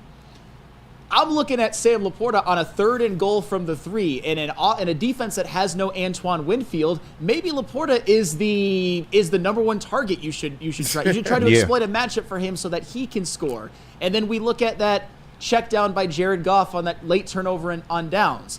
I think on that 4th and 8, you need to just throw it up to Laporta in the end zone, or that should be one of your first options and not check it down. So Laporta, as much as he may be not performing to the level that he was last year, I also don't think he's being helped out very much, at least in this last game. The first game, I think he played fine, but when you struggle so much in the red zone, isn't it natural to be like, where's Laporta? Or even, where's St. Brown? Because the one time you threw it to pass the sticks on a third and 8 from the red zone, it actually resulted in a first down, and it led to the only touchdown drive by the Lions. But you didn't see enough of it. Ben Johnson deserves some blame. Jared Goff deserves some blame. But as a tandem, you can't be much worse. You just can't. Yeah. And I'm not worried, I'm optimistic that Ben Johnson will figure this out. It's not. I don't believe, and we can have the discussion maybe tomorrow. Like, have defensive coordinators, has the rest of the NFL figured out Ben Johnson a little bit? We're thinking about. I think he's going to be fine. What disappoints me from yesterday is that it felt like Ben Johnson, instead of choosing to go with their strength, go with their identity. He let the situation determine how he wanted to call the game. They have a depleted secondary, so we're going to pass the ball 55 times. I don't care if they have a depleted secondary. If it's not working well enough, even if they have Vita Vea, run the ball. Yeah. It sets up the pass game. And then Vita Vea goes out. And they double down on continuing to pass the ball. Even when you see flashes of Jahmyr Gibbs with some really nice runs in the second half. When things aren't going well, why are you not, whether it's Gibbs or Monty, handing the ball off right behind number 58? Yep. When in doubt, if you don't, when in doubt, run the ball behind Penei Sewell. End of story. That is their identity, and it's what leading into the season we believed that's what they're going to depend on. And in the first game, we saw them win that way. That's the recipe. Bottle it up and just pour it all over the Detroit Lions every single game. That's the way it's got to be. It is no secret. There's no need to get cute. Somebody said 55 passes, they got too cute. I feel like 35 passes for Jared Goff is getting cute. Absolutely. 55 to me, something broke. And the reason why I say something broke is because 55 passes is a lot of water that pooled up. This isn't something where it's just like, oh, shoot, I see that the chain broke in the toilet, but the water didn't flush out. No. This was the toilet completely overflowed. Get the plumber out, get it fixed, because you already know what the issue is, and on to next week. That's why I'm glad that it's something that you can talk about from a critical standpoint, but ultimately you understand these are the guys that will step up. These are the guys that will be better. Ben Johnson is still the guy who was the #1 head coaching candidate on the market this past offseason. He's still one of the best offensive minds in the NFL. And I think that as they look back at this, the one thing they're going to see is that they went away from their identity. Who they are, it has to consistently be what they put on film. Yeah, no, I totally agree. And why would you do that? Like, it was no reason for it. I brought it up earlier. You never went down to put 2 scores in this game. If you passing the ball 55 times, that means you're getting blown out. So they absolutely got away from their identity. And I worry about Ben Johnson because if teams take the middle of the field away, I don't think he's been good at scheming other things up. I thought they should have used J-Mo in more short yardage passes. They obviously should have run the ball more. So when you get out of your identity, which make no mistake, we have the best offensive line in football. Running the football and setting up the play action is your identity as a football team. When you can't do that, you have to have other ways to supplement and try to get that offense going, because the Bucs made adjustments and flat out Ben Johnson did not, man. I know last year we talked about the third quarter woes and, you know, him not really making adjustments in the third quarter, but this happened kind of early in the game. Like, they had success passing in the first quarter, but after that the Bucs took that away. You have to make the adjustments on offense in order to supplement this, because this is unacceptable. You can't sustain this. Not at all. Not at all. Not at all. You know what? Whew, let's get into this next segment. I got to tell you guys first about Guardian Alarm. Let Guardian Alarm offer you customized solutions from professional technicians. They take the time to recommend security and automation solutions specific to your needs. It's 24/7 professional monitoring. So you can call us anytime, day or night, and know that the Guardian team member will stay on the phone as long as needed. It is technology that's backed by people and your safety and security. It is our technology that's been proven to work and people's been proven to care. All you got to do is call this number right here, 1-800-STAY-OUT. Once again, that number, 1-800-STAY-OUT. Stop searching for a vehicle and start finding one. Les Stanford Chevrolet Cadillac makes it easy. We harness the power of multiple dealerships and own the biggest selection of GM brands in the area to get you the car you need. With the Les Stanford Group, you'll have access to 4 different dealerships, providing you with more makes, more models, and more choices. We're connected to more than 1,000 vehicles, and with so many high-quality CPO vehicles available, you'll find new car quality at pre-owned prices. You can start and end your search at lesstanford.com today. Have an opinion? Make sure it's seen and heard. Corner, jumper. Tweet us, hop on the YouTube chat, slide in the DMS at Woodward Sports on all social media. Come to any Lady Jane's Haircuts for Men and claim your throne for a king's treatment from one of our talented stylists. Open 7 days a week, walk in anytime. Just get to a Lady Jane's today and receive a precision haircut, scalp massage, hot lather neck shave, and a hot towel treatment. A haircut should not be a chore. It should be an experience. And that's exactly what Lady Jane's has to offer. Open 7 days a week, walk-ins are always welcome. There's always a location near you. Lady Jane's Haircuts for Men, it's wicked awesome. We are the network for Detroit by Detroiters. Welcome to the Woodward Sports Network.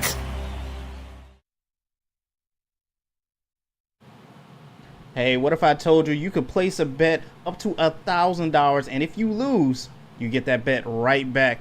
I know, it's crazy, right? Okay. Look, scan the QR code on the screen, enter code Woodward1000, and if your first bet loses, it doesn't hit, you'll get that deposit right back up to $1,000 in your account. That's right, $1,000 right back into your account just for giving it a shot. All you got to do is place a minimum bet of $20 and download the Caesar Sportsbook app, the official sportsbook for us here at Woodward Sports. Use code Woodward1000, or you know what, just scan the QR code on the screen. Make it easy for yourself.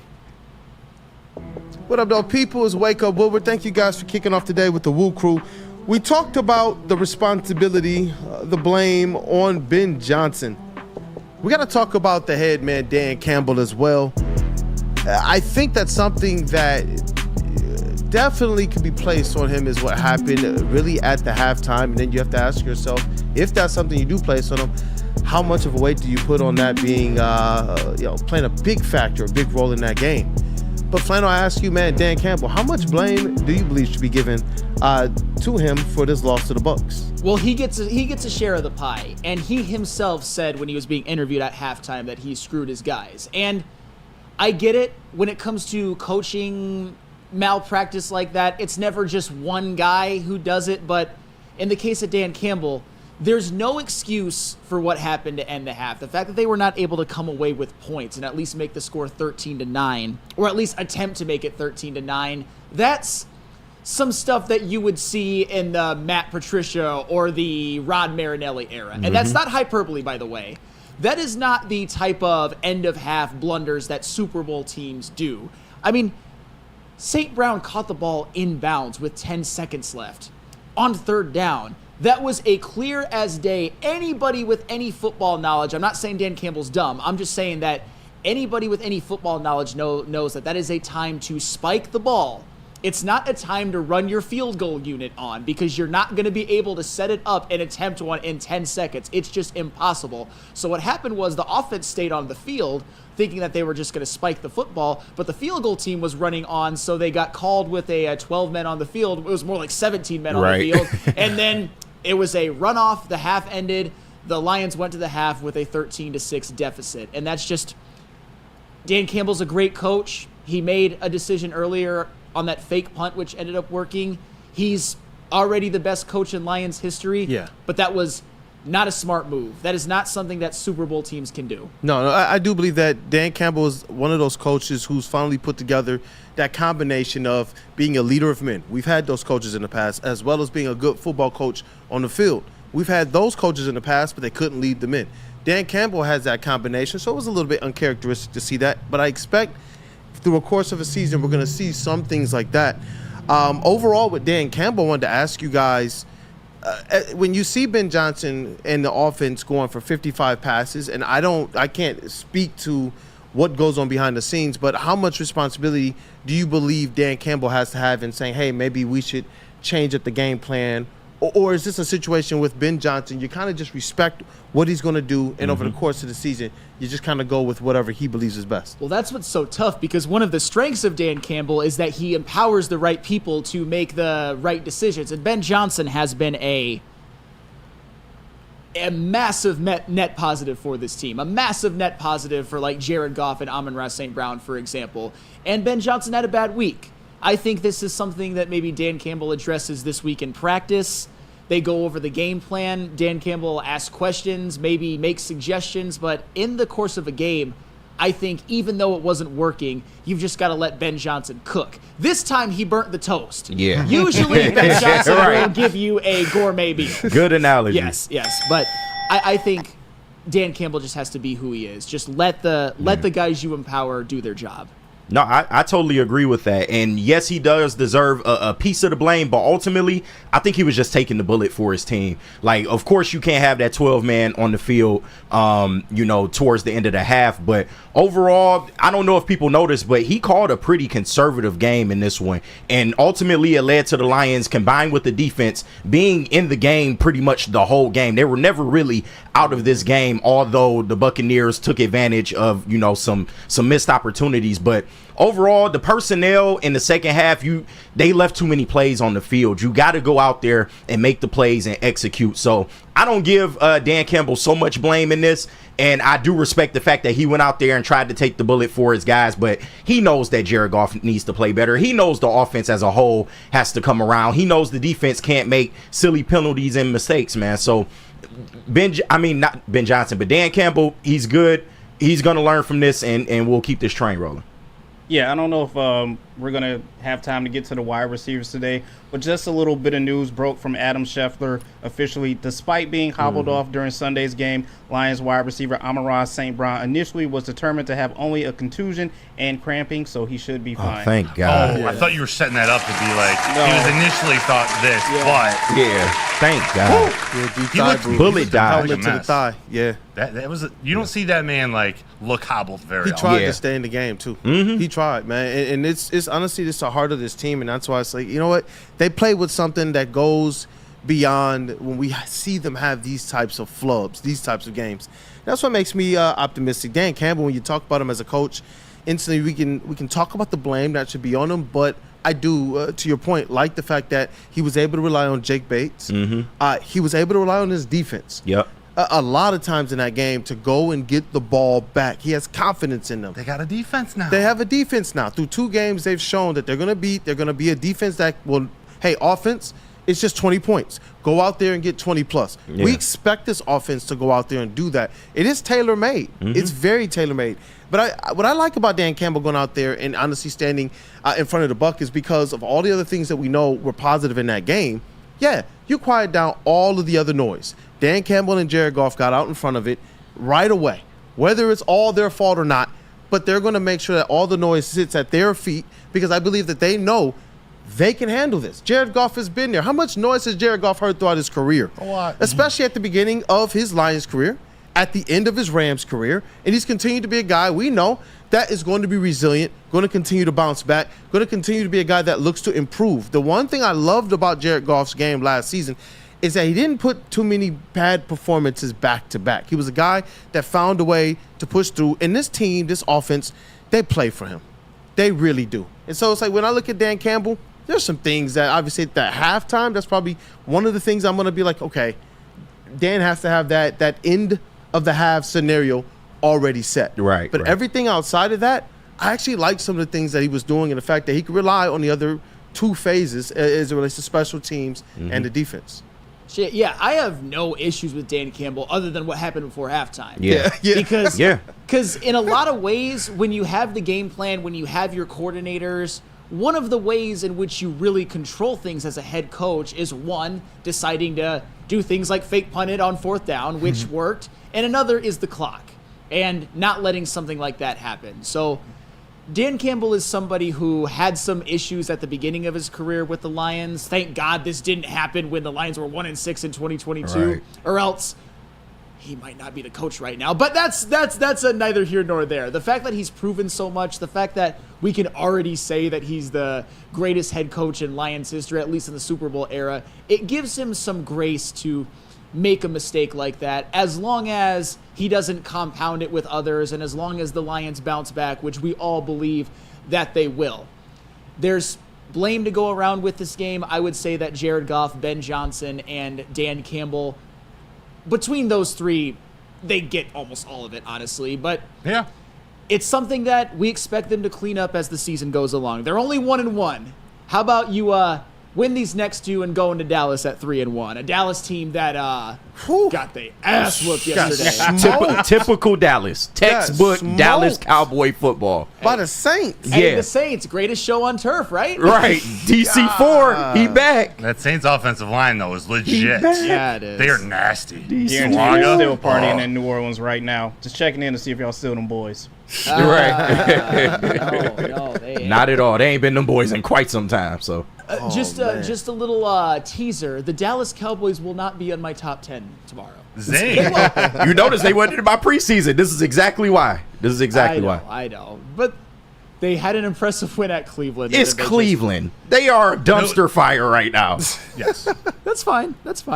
But the point is that they lay an absolute egg at home. Like, they give their defense.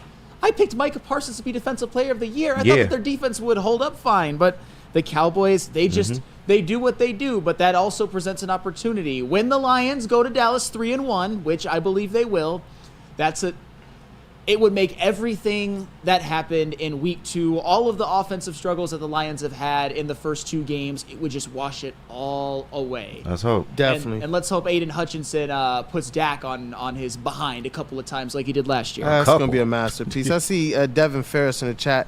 How do you guys feel about the pass interferences that were not called? In the moment, like while I'm watching the game, those are probably going to be things that I'm definitely arguing about. I don't know how much they affected the totality of the game. I wish some of those were called. Yeah. Especially the J-Mo one. But that team, I believe that the Detroit Lions are going to find themselves on the worst side of the whistle more times than not. Yeah. I just want them to learn how to play through that. When we're talking about the Detroit Lions being a different team, I believe that part of that also means you got to find some way to take roughs out of a game. Absolutely. You have to. Yeah, this is what it is now. This is the NFL, man. You're a really good team. Not every call is going to go your way, man. This is not like the Lions of the past. We aren't, made or broken by a ref's bad call. Like, you have the talent to go out there and execute. They just got to get better, man. Like, it's going to happen. Like, but it didn't cost us the game. We just didn't execute. Yeah, I would complain more about Hutch being held, probably more so than what was going on in the second. Right, but even still, Hutch gets held. He's one of the premier pass rushers in the league. That's I mean, in a lot of ways, one-on-one, that's the only way you can really stop him. Certainly. He was cooking 77 yesterday. When they did one-on-one with Hutch, he was obliterating that man. It's absolutely unfair. And he was doing the same thing in week 1. It's just Matthew Stafford was able to get the ball out quicker. Right, under 2 seconds. Like, it's so funny because in some ways Matthew Stafford played a worse game than Baker Mayfield, but in some ways he played better. It was just very, very opposite in the way those two quarterbacks and those two offenses approached each game. But the reality is that as much as we're disappointed that the Lions are 1-1, the defense, I think, performed well and held their own against both offenses. It's just the offense has to be better. And going back to the penalties really quick, or the uncalled pass interferences, the one on J-Mo early, I think that's a perfect example of, that probably should have been illegal contact. At the very least, illegal contact. But I also don't like the idea of Jared Goff trying to force the ball to J-Mo when there's like 3 defenders around. Right. Weren't helped out, but you got to make smarter decisions. And he will. For all the people who think I've been hating today, he will. Ain't hating at all. Yep, thank you, KG. Got to break down the game. It is what it is. Exactly. It is like, I don't understand why we can't find this middle ground as fans, man. There's always middle ground. There's always gray area. We can appreciate what he's done for the organization, but also be critical of how he plays on a certain Sunday. I think we're so used to defending ourselves against national narratives that might not be as contextual or zoomed in, that when you hear some part of that narrative, you sometimes don't give it room for the proper context. Yeah. I mean, that's what I like about Flannel, is that realistically, and Broder says this a lot, you sit, you listen, the stats are the facts. They tell a story. You know what I mean? And I do believe that once people understand, hey, you got to break this thing down. I'm glad that we preface this over and over again, especially with the Tigers as well. There's going to be ups and downs, and you got to cover those things game by game. But largely, everybody on this panel is saying, we believe in what this team has already done last year and what this team can do this year. Well, sure, and that's kind of why I don't want to revisit this too much. I go back to the stick tweet, where there's different ways of looking at things. I think there's this adage, and you see it played out, especially in post-game press conferences, that when you're the head coach, when you're the quarterback, you take all of the blame no matter what.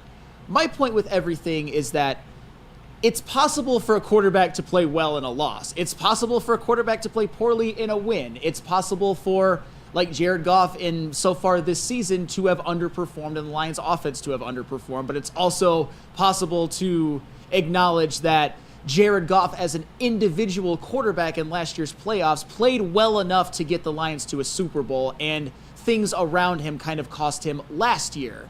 And this year in week 2, you could argue he was the biggest reason they lost in week 2 specifically. So I think it's just a different way of looking at the game. I respect everybody's way, but with me, it's always blame who deserves to be blamed and credit who deserves to be credit. Yeah, that's fair. That is fair. JB, what bills you want us to pay? Did we do Swiss? We didn't. I can definitely do it. Hey, now more than ever, it's critical for you to have your current insurance provider reviewed. Why? Swiss will make sure that they're not slipping in anything extra. Take that. Especially any extra fees or raising deductibles that are no ditty of insurance. All you got to do, call our guy Mark. That number, 313-530-1698. Or visit them online, Mark at SwissINS.com. Let them know Woodward Sports sent you. The Great American Chevy Week is back and bigger than ever at Feldman Chevrolet. Choose from the largest inventory of award-winning Chevys, all priced to move for the biggest week of the year. Get this 2024 Silverado for only $213 a month, or this 2024 Equinox for as low as $249 a month. Feldman takes the Great American Chevy Week to another level. Feldman Chevrolet, Michigan's #1 Chevy dealer.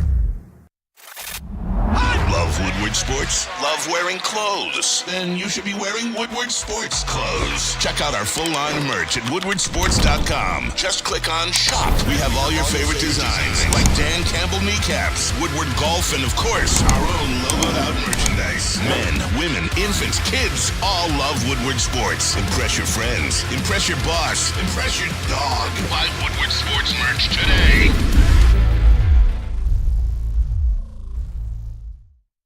At Planet Fitness, you can get everything you need for just $1 down. trying out Planet Fitness and dang, they got lots of equipment. Not me getting a Planet Fitness membership just for the 24-hour perk. Hey, y'all better get on these free fitness training sessions from Planet Fitness. Did y'all know that the PF app has workouts you can do at home? Cheapest therapy I can find is Planet Fitness.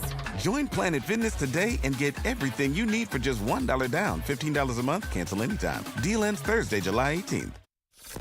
Woodward Avenue, the first paved road in America. Woodward Sports, the first sports network born in Detroit and made for Detroit.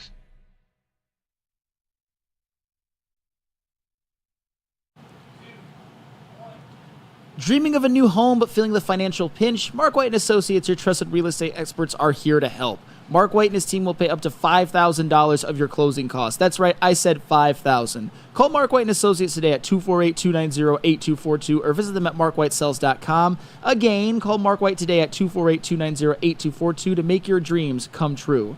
And then, buying a house, celebrate with some Soroki's, like we all celebrated with Soroki's last night. Well, not a celebrate, but eat your feelings away. Soroki's Crispy Chicken and Pizza has a new limited time offer just in time for this football season. Soroki's is debuting their fresh signature flavored wings. Grab your friends, order a New York style pizza, and add fresh wings for the games this weekend. Try one of their 7 different flavors and visit their website at sorokis.com. I can't even lie. I was trying to hold back my laughter in that read because one thing that was a win was freaking Soroki's yesterday, man. Had them at the watch party. Shout out Hayes Socials. Shout out Hayes Social Bar. And shout out to Soroki's, man. It was fire. We had the Soroki's third down and first downs. Guys, you want to be at Hayes Socials for these watch parties. It's electric, man. The bar was packed. People there supporting the Detroit Lions, you know what? Wherever you can watch Detroit Lions next week, I know it's going to be packed as well. But it's time to get into what's trending, man. It's time to spark a word to JB-SMOOV and Dispo. Now it's time for the most electrifying segment on the internet. Bum, bum, bum, bum. It's What's Trending with JB. Live on Wake Up Woodward. Ladies and gentlemen, Mr. JB-SMOOV. Let's rock. Yo, shout out to Justin over there for that one. Oh, it is not a Victory Monday, unfortunately. And you know what? Sometimes some things just don't go your way, especially for this guy. Oh! In the nuts.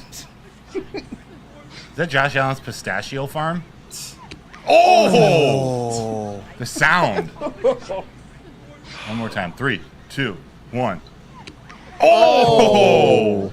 And it gets painful every single time. Honestly, when you're in that position, goodness, he's probably not wearing a cup. 0% chance. Because he's not expecting. You're expecting people who are competing to throw it at least in the vicinity of where it should be, not just lose it, and it goes right at your nuts. Can't have that happen. I'm sure he wears one now. Oh, yeah. Well, I'm sure his ability to have kids is compromised. Ooh, so you know what? That's not a job for me. Hey, not at all. Hey, shout out, and by the way, shout out Kool-Aid and Sticks family. They showed up at the watch party as well. Hey. Both winning in life, even though the Lions did not win on the field. I needed them there yesterday. It's a rough day. I went and I just held my baby, and I just sat there I literally did, dog. I walked away for a little bit and held her. I saw Justin looking at me. I had to turn my face away. Oh, man. Shout out to families, man. Shout out to teams. You need them at times like this. You definitely need them at a time like this. And you know what? I think this baby needed a dad like this as well, too. So, Kool-Aid, I got to come back to you for this one. Dad save. Let me check it out. Oh, no. What? Dad That's save. impossible. That's crazy. That stamp of approval. Goodness gracious. Oh, the flick of the wrist. Oh, my God. He flung that thing. The way he celebrates his achievement more than the safety of the baby. I was about to say, that's... I think that's a celebratable offense, though. I mean, is. The wife's got to, pick the baby up at that point. I'll be I'll be running out the door screaming. The whole neighborhood about to know I made that play.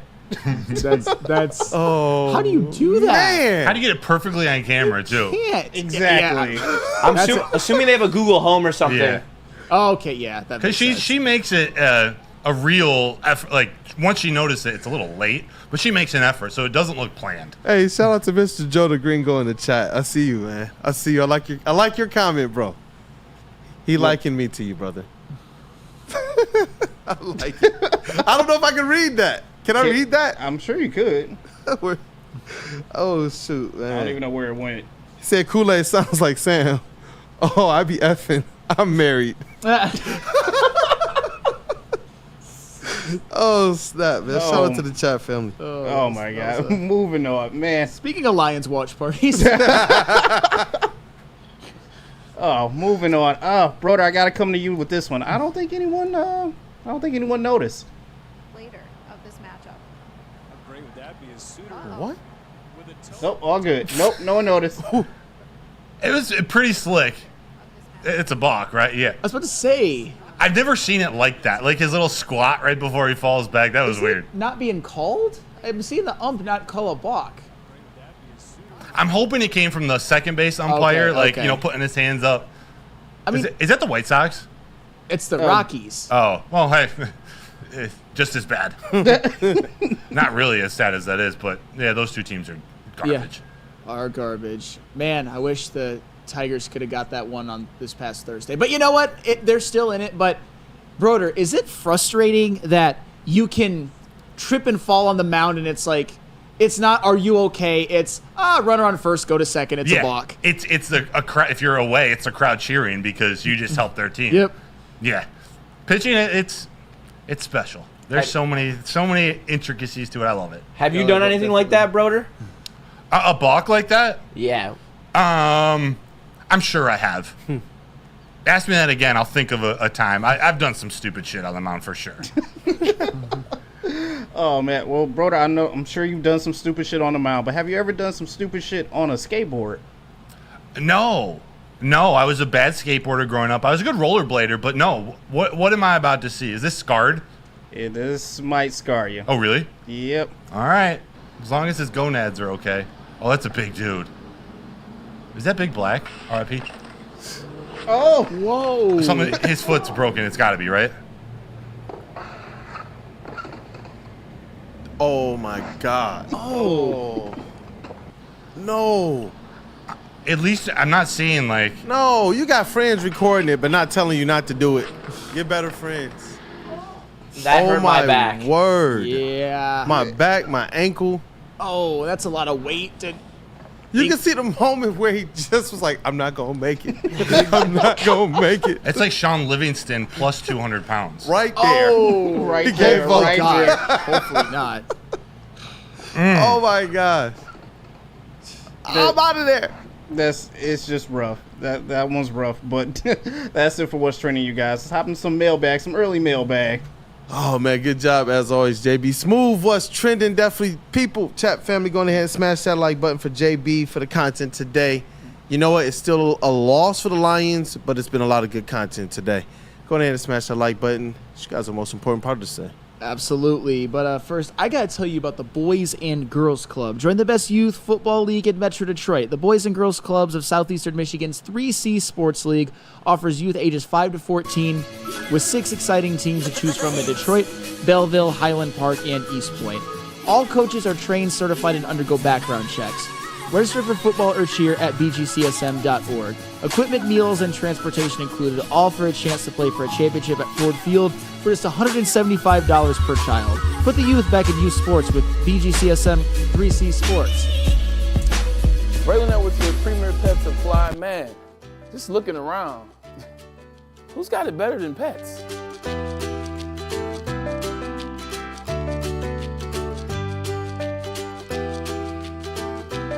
Come on, a baby stroller for Coda?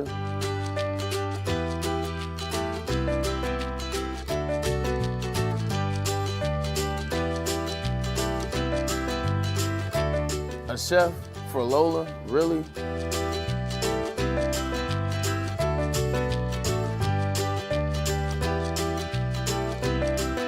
You don't have to tell me who the real boss here is.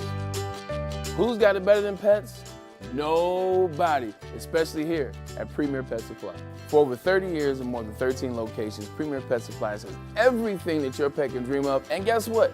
It's all under one roof. Premier Pet Supply, family owned, operated, and proud to call Metro Detroit home. Check out premierpetsupply.com or scan the QR code today. Who's got it better than pets? Nobody!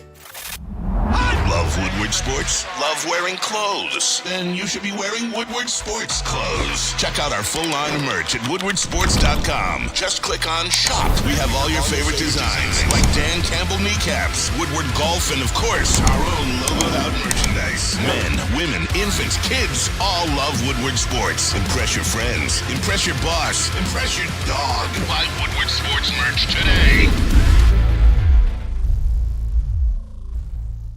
So just to get the heated steering wheel, I also had the spring for the bigger rims. Yeah, that's how they get you. Those upgrades will cost you an arm and a leg every time. Hey, new car crew, how'd it go this weekend? I got a great deal on mine. How? I went to Randy Wise, not those other guys. They got me in a great new ride, and they didn't break my budget. Hey, could you pass me the sugar? How? Never mind. He made the wise choice.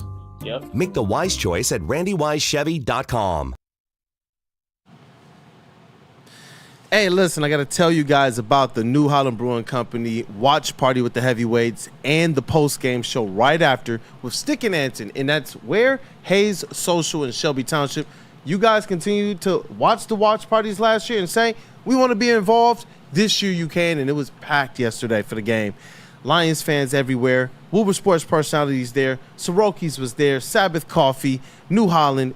It was a day. All we needed was that dub, but we want to see you guys at the next one. It's the biggest watch party in Metro Detroit, and we go live just before kickoff, where you get all of our instant reactions. And then right after the game, you're getting all of the post-game analysis. You want to be a part of it. Come eat, drink, and cheer on the brand new Lions at Hayes Social on the Detroit's #1 sports network.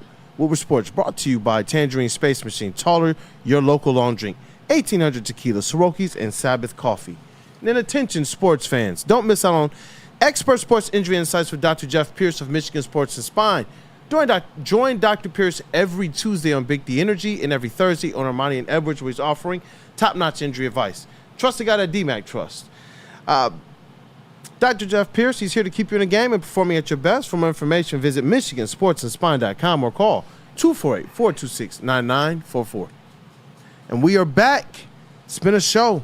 This actually went by probably a lot faster than I thought a show after a loss would be. I think that there's a lot of information that was discussed today. Definitely go back, check out the different segments. If you joined later on in the show, hey, dove deep, handled the real stuff, had to talk about Jared Goff, had to talk about Ben Johnson, but ultimately everybody's optimistic moving ahead that this team,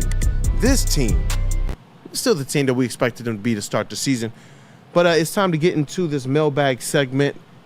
Got to hear from our sponsor first. Absolutely. Since 1996, Feldman Automotive has been driven to provide a fast, convenient, and first-class car buying experience called the Feldman Advantage. With 18 locations, there's a Feldman dealership in your backyard. Visit feldmanauto.com to find the location nearest you. Feldman Chevrolet, Detroit's #1 Chevy dealer. That's right. Wake Up Woodward, mailbag segment. We got some great by ones. Feldman. We got great ones. Let's kick it off.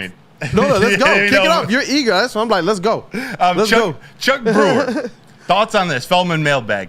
Does not going for it on any of the fourth downs and kicking field goals isn't how this team was built. Could it be that the team is off balance a little bit?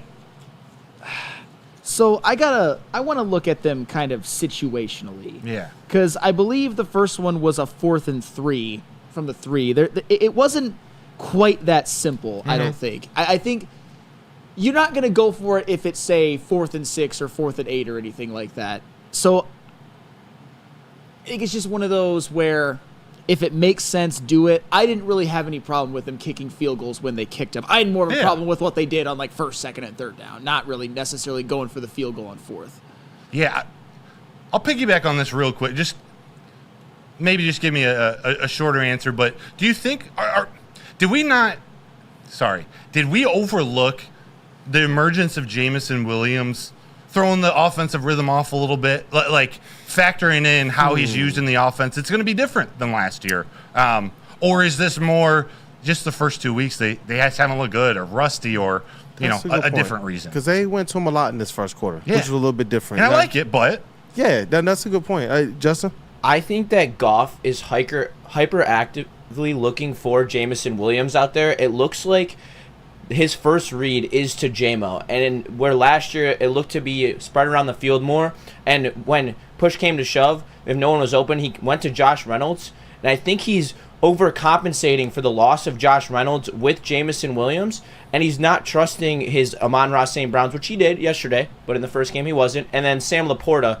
The fact that Sam Laporta has been a ghost in this offense is absolutely wild to me. I tried like a million times to think, like, what is going on? Why can we not get the ball to Laporta? He's a playmaker. He's a matchup nightmare for everyone on almost every single defense, and we're just not using him. And it just blows my mind. You brought up a great name in Josh Reynolds, so I'm going to skip down the list a little bit for this Feldman mailbag question. Devin Ferris says, Feldman mailbag, what do you think about Tim Patrick when he was on the field?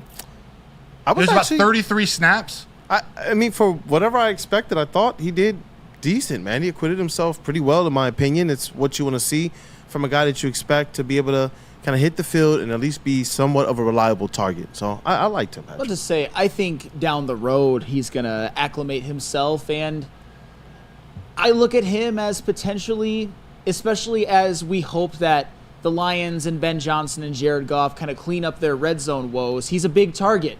And he's had some success in this league. And when you saw him out there, you're like, man, that dude almost looks like Megatron in size and stature compared to everybody else. Only get Patrick involved along with Sam Laporta. You have yourself a couple of nice red zone targets, and I think they'll be used accordingly, both of them. Yeah, and it was different. Seeing him catch the ball was like, because a couple times we were like, oh, is that Khalif or is that Amon-Ra who got the ball? But when Patrick caught it, I almost forgot that they brought him up for this game. I was like, who the frick is that? That big head receiver. Yeah. Like where did James Mitchell who's this big man catching the ball? Yeah. I'm with you. Desert Stallion 14. Actually, yesterday's loss sucks. That said, Feldman Mansack, what loss hurts more, yesterday's or last year versus Baltimore? He's really curious to hear what the boys' answers. I'm going to say yesterday because I can't lie. I knew something was fishy going into that Ravens game last year, and the week 2, I don't know if we want to call them sleepies that the Lions have, is a true issue. And this has happened 2 years in a row. It happened with the Seahawks last year. We get a big emotional win week 1. And early in the season, we don't seem to know how to bounce back. And I hate the fact that we are in shambles, it seems like, and out of sync, going into a team who just lit up the Rams for 40 points and beat them convincingly. I'm going to agree with you, Justin. I think it's this year. And one other factor I want to make sure to mention is that when the Lions went into Baltimore and got whooped, I understand it was bad. We were all a little disheartened. They were already a 5-1 football team. They were, at that point, I still believe, very far ahead in the NFC North divisional race. As I said before, do I still think the Lions should be heavy favorites to win this division? Absolutely, but nothing's guaranteed in the NFL. So starting off 1-1, especially with their offense just not looking right, it's a little disheartening. You gave one away yesterday. You did. You just did. How about this? Rando Smalls, Feldman mailbag. When the Tigers make the playoffs, teams usually go to 3 starters. I figure Skubal and Montero are set to go. Do we go with Mize, Olsen, or a bullpen day for that 3rd start? Really great hypothetical. Is Montero set to go? Maybe not. That's what I wonder, because he's been fantastic these last 2 starts. But no disrespect, but then again, every starting pitching rotation has somebody like a Cater Montero. Honestly, the one that I trust the least out of all of them right now is Mize. I feel like he's almost, and I'm not trying to be disrespectful, like a guaranteed 3 or 4 runs. And sometimes you're not going to be able to score 3 or 4 runs in a playoff game. Like imagine if they go up against Baltimore, for example, and get shut down by Corbin Burns. You need somebody on your end, the Tigers, that could maybe match up with them in a pitcher's duel. So hopefully Olsen comes back. Is there word on him about to be back? Or my guess, I can't remember if they announced anything over the weekend, but I believe he's going to start by the end of the week. Like he'll get some action this week. Nice. Yeah. What about like a bullpen day that you plan on Brant Herter going 5, or you plan on Ty Madden going 5? I could see that too. Or maybe you just start them. I don't know. But do you really want to mess up the formula? Maybe let Brisky or Holton go an inning in a 3rd, and then just make Brant Herter like your pseudo starter, but in a bullpen day role. It's so natural to say, we just need 3 starting pitchers, but might as well stick with what's working. Let AJ Hinch manage. I don't know if it's a sustainable way to do it, but it's working now. Might as well stick to it. One more Tigers question back to back. IT Hips ask Feldman Mailbag, if the Tigers are only 2 games back, including the tiebreaker from the Twins, do you think they have a real shot at making the playoffs? So if they're 2 games back, does it say win or? Let's say after tomorrow, or how about after the series? Will they have 3 against Kansas City? 3 against Kansas City. After this, they're 2 games back, not including the tiebreaker, so 3. Yes, I'll still have confidence because I think that would probably mean that you took 2 out of 3 from the Royals. Yeah, until they're out of it, I'm gonna have confidence because you've got that in your back pocket. Your last 3 are against those sorry White Sox. Give yourself a chance. Get maybe to where you're 1 back or 2 back. I mean, 2 back including the tiebreaker going into that final series, and just make sure you sweep. Either way, it's been a fun ride. I honestly think that if the Tigers can find their way to 86 wins, I will be at peace with whatever happens, no matter what. Love that. Freddie Feld, 313. Shout out, my guy. Shout out. Hashtag Feldman Mailbag. Criticism to our quarterback underperforming is warranted, and so is clowning this fan base. I know we have sold PSD, but we also need to be better. What are your guys' thoughts? I think that was one of the messages of the Jared Goff segment, that I think Freddie felt you must have, hey, shout out to you for really understanding what I was saying and being a good listener, which some of you are, some of you aren't always, but Freddie felt he gets it. I think he's right on. Yeah, big facts. I actually got a mailbag question, and my apologies if this was asked when I was out the room, but next week we face Kyler Murray and the Arizona Cardinals. You know, in years prior, we've had problems stopping mobile quarterbacks.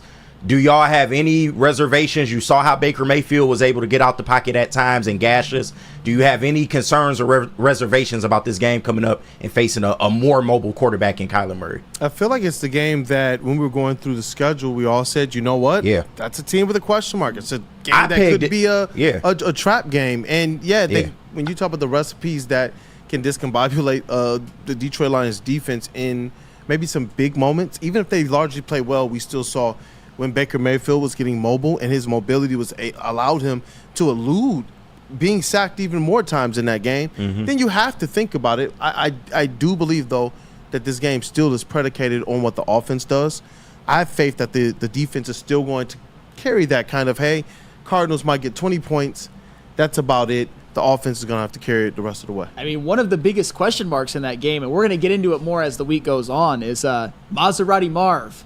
He had himself a day. Yeah, they are an improved team. I had them losing this game on my schedule prediction, and people thought, oh, you're scared of Kyler Murray. Oh, you're crazy. I'm telling y'all, they are an improved unit. Kyler Murray's better than you think, and I actually think there's a very good chance that when this season is over, you're looking at Marvin Harrison Jr., kind of like Jamar Chase was in 2021, as already one of the best receivers in the league as a rookie. Big matchup, though, to look at. I'd like to see Terrion Arnold on Maserati Marv. That would be it'd be fun to watch. I don't know if I like Terrion's odds to shut him down or even limit him, but it would be nice to see. We'll see. Ironically, Ed O'Neill, the Cardinals have a bad D if we suck it. If we suck versus them. A lot of words in there that need to be read direct. Yep. Wow. But I'm going to stick with Ed O'Neill, and I'm going to go to week 4 because Ed O'Neill asked Feldman Mailbag, are we as fans sleeping on Seattle? Their head coach, Mike McDonald, has their offense in a blender. Or, excuse me. Their head coach had this in a blender. As the defensive coordinator of the Ravens, he's trying to say Mike McDonald was their DC, and the Lions offense did not look good in that game. So, are we sleeping on Seattle? Also, can the offense wake versus Arizona starting 1 and 2 is not good. So you just answered that. Seattle. Are we sleeping on Seattle? I don't think there's a world where any Lions fans should be sleeping on Seattle. And I know they played Denver and the Patriots, but they are 2-0. They have some nice pieces on the offensive side of the ball, particularly guys like DK Metcalf, Jackson Smith, and Jigba. I think their defense is going to be better, specifically with Mike McDonald as the head coach. So, yeah, Seattle is a formidable opponent, and the Lions, it would really be nice if for once the Lions could beat them. But beat the Seahawks. Yes, nobody is taking them lightly, though, nor should we. Yeah, not at all. With everything AG has kind of been associated with in that Seattle game, I happen to believe that that's one that he has to have personally circled on his calendar. Yeah. Yeah, and Dante 151. The Seahawks had to go into overtime with the Patriots. I get what you're saying, man, but it's a road win in the NFL cross coast. They will take that any day of the week. And the Patriots, I mean, they beat the Bengals. So And the 49ers just lost to the Vikings. And the Bucs just beat the Lions. Like the Patriots, they're not the Carolina Panthers. They've got more to work with, especially defensively, than like the Carolina Panthers, who might actually go 0-17. Good God, they suck. Yeah, Detroit era, no Lions fans sleeping on the Seahawks. We want this win. Yes. That's what it is. All blacks are coming, Seattle or Cowboys, no doubt. I think it's probably time. Another home game. We got to put these first two, well, we got to put yesterday to bed. Yeah. This is an interesting question. Maybe we end on this. Mr. Joe the Gringo, should we scheme in plays for Hendon Hooker? Do you have a problem with that? Because I don't. Not necessarily. I get it because he's really good with his legs. I mean, if Ben Johnson can manage to do something like that mid-season, I mean, I'm not opposed to it. But if it's something that you haven't already been working on in like training camp and things of that nature, I'm not really sure. I think I got more faith in Ben Johnson successfully doing that than Sharon Moore in Michigan. Don't even get me started on Michigan. We've got JB. You know what? Tomorrow we're going to talk more Michigan. Sam, we got to. And you know what? On the show sheet tomorrow, I want a segment to where JB can give his thoughts on Michigan State because, hey, no, for real, they are 3-0. They do have the best win of the bunch so far with that win at Maryland. So it's time. I do think as a network, as much as I think MSU will go 0-5 in their next 5, they've started out impressive, and I think the pathway is there for them potentially beating Iowa and maybe even Michigan. Not willing to go there yet. Don't you fucking say it. Don't you fucking say it. More on them tomorrow, I promise. Yes. It's been a rough football weekend for us Go Blue people, man. You know what? A win is a win. We take it. We take it. It didn't feel like one, I promise you. I was there. It did not feel like a win. We've seen some darker days, man. I'm going to take this one right now. Like, if Sharon Moore at least looks like he has a pulse and, like, this team is responding to him and, like, there's some semblance of a game plan, to me, it definitely beat some of the dark years of, like, Rich Rod, where they completely abandoned what their actual identity was and just looked like a small team compared to what we were used to in the Big Ten for Michigan. So, well, being better than Rich Rod is not the standard. I not get, at all. I get what you're saying, but Rich Rod had a losing record at Michigan. But your point still stands that everything they want is right in front of them. But if they play like they have these first 3 weeks, that offense, they will not achieve that. Not at all. They will not. Not at all. That'll do it for mailbag. Let's read this last comment. I'm actually going to read part of his mailbag question because I think it's important. We just shouted out. Life with Chris says, rest in peace to the people who lost their lives at Eastern Market yesterday. Horrible situation. It's ridiculous. But rest in peace. Thoughts and prayers, man. Yeah. Tough Sunday in Detroit. It's a bad transition out of there, but especially when we've handled so much well. You know, you don't hear a whole lot of these types of stories, especially at the gatherings now. To hear that one was before disappointing, it's hurtful because people lost their lives. Yeah. Right. We got to remember it's just sports, people. When you're arguing about sports, it shouldn't come to this. Yeah, man. It's all hug and make up after this show.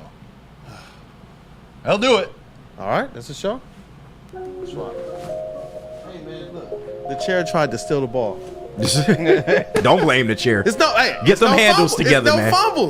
It's no fumbles. Oh, we made the pass. We got the assist. All right. It's been a show. Had to wear all black, but not for the purposes you guys think, man. It's still high on the Lions, but it's that black jersey type energy, man. So we had to put on the chain to make sure people know nobody here is jumping off the bandwagon. There are things to clean up with the Detroit Lions. It's week 2, people. But it's week 2. We went 1-1 last year as well. You saw how that ended. So, and to me, you know what? It's almost like looking in a mirror. In a mirror, it's a parallel. It's a reflection. Last year, they lost game 2, and we had all these questions about the defensive coordinator. Mm-hmm. This year, they lost game 2. We have the questions about the offensive coordinator. But with Ben Johnson, come on. He'll bounce back. He will. He better. Too much riding on this year. You better. Oh, man. Woo. Well, that's the show. Detroit Lions. And as the week goes on, we're getting some more of the breakdown of this Sunday's game against the Cardinals. Put in the chat real quick, people. How you feeling? Where's your confidence level going into that game? But it's been a show. Thank you guys for being here and smashing that like button. Shout out to intern Chase for holding it down. Shout out to that dude, Justin, in the building as well. Right now, holding it down on socials, trying to run some damage control. I appreciate you, brother. But let me do this right, because we got our guy back after a week off. I was locked up, man. The elite, the wonderful, the stupendous, the great. I'm talking about some dogs. What other superlatives can I add to this thing, man?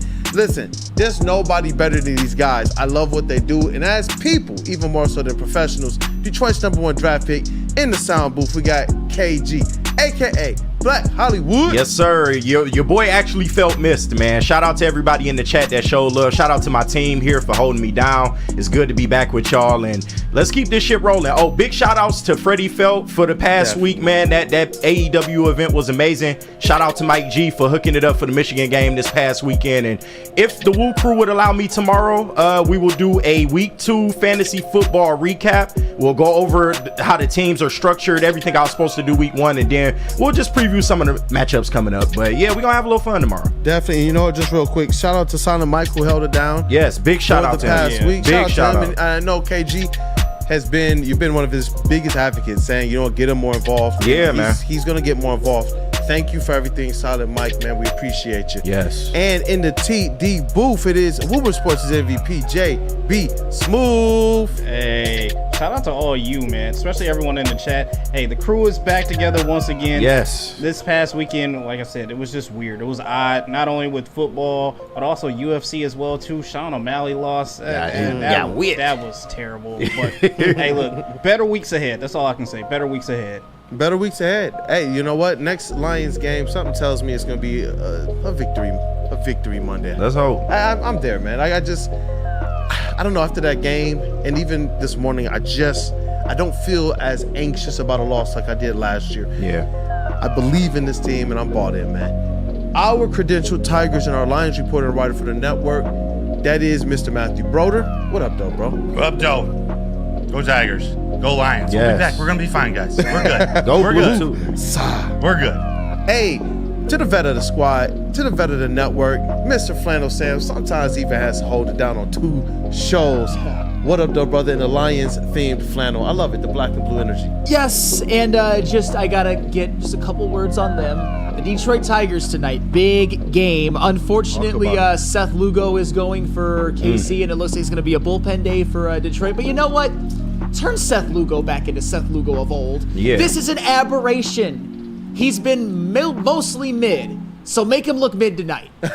And just for issues and giggles, can I just hear you say something about Winker? Hey, the New York Mets are going to mess around and go to the wild card. Go ahead. No, are you asking him about his winker? Hey, all I know is that Scott Harris, he's not, if you want to play Moneyball, bring Winker home. There will be a spot for him. There are some players who some might have some debate about whether they're on this core or not that I think can be discarded. Yeah. Bring in Jesse Winker. Your baseball crushes is weird, man. Jesse Winker, Tommy Pham. And then you got the beef with Jazz Chisholm. Yeah, very right. Like, for some reason, you hate Jazz Chisholm. And for people asking, because I've seen this before, Jesse Winker is not my favorite Major League Baseball player. My favorite MLB player is Juan Soto. Oh, dog. Yeah. Soto and Winker. The Bash Brothers. Come on, now, our owner ain't allowing that. That's true. That's too much money. This is your boy Brendan, aka Detroit Kool-Aid, your credentialed Pistons reporter and writer. Hey, they get going soon here, man. Training camp is less than a couple weeks away. Be interesting to see how this team starts off as well. But right now, it's always going to be about the Detroit Lions. It's always going to be about Wake Up Woodward. It's always going to be about you, chat family. As always, have a great day. It's been a great show. Be blessed.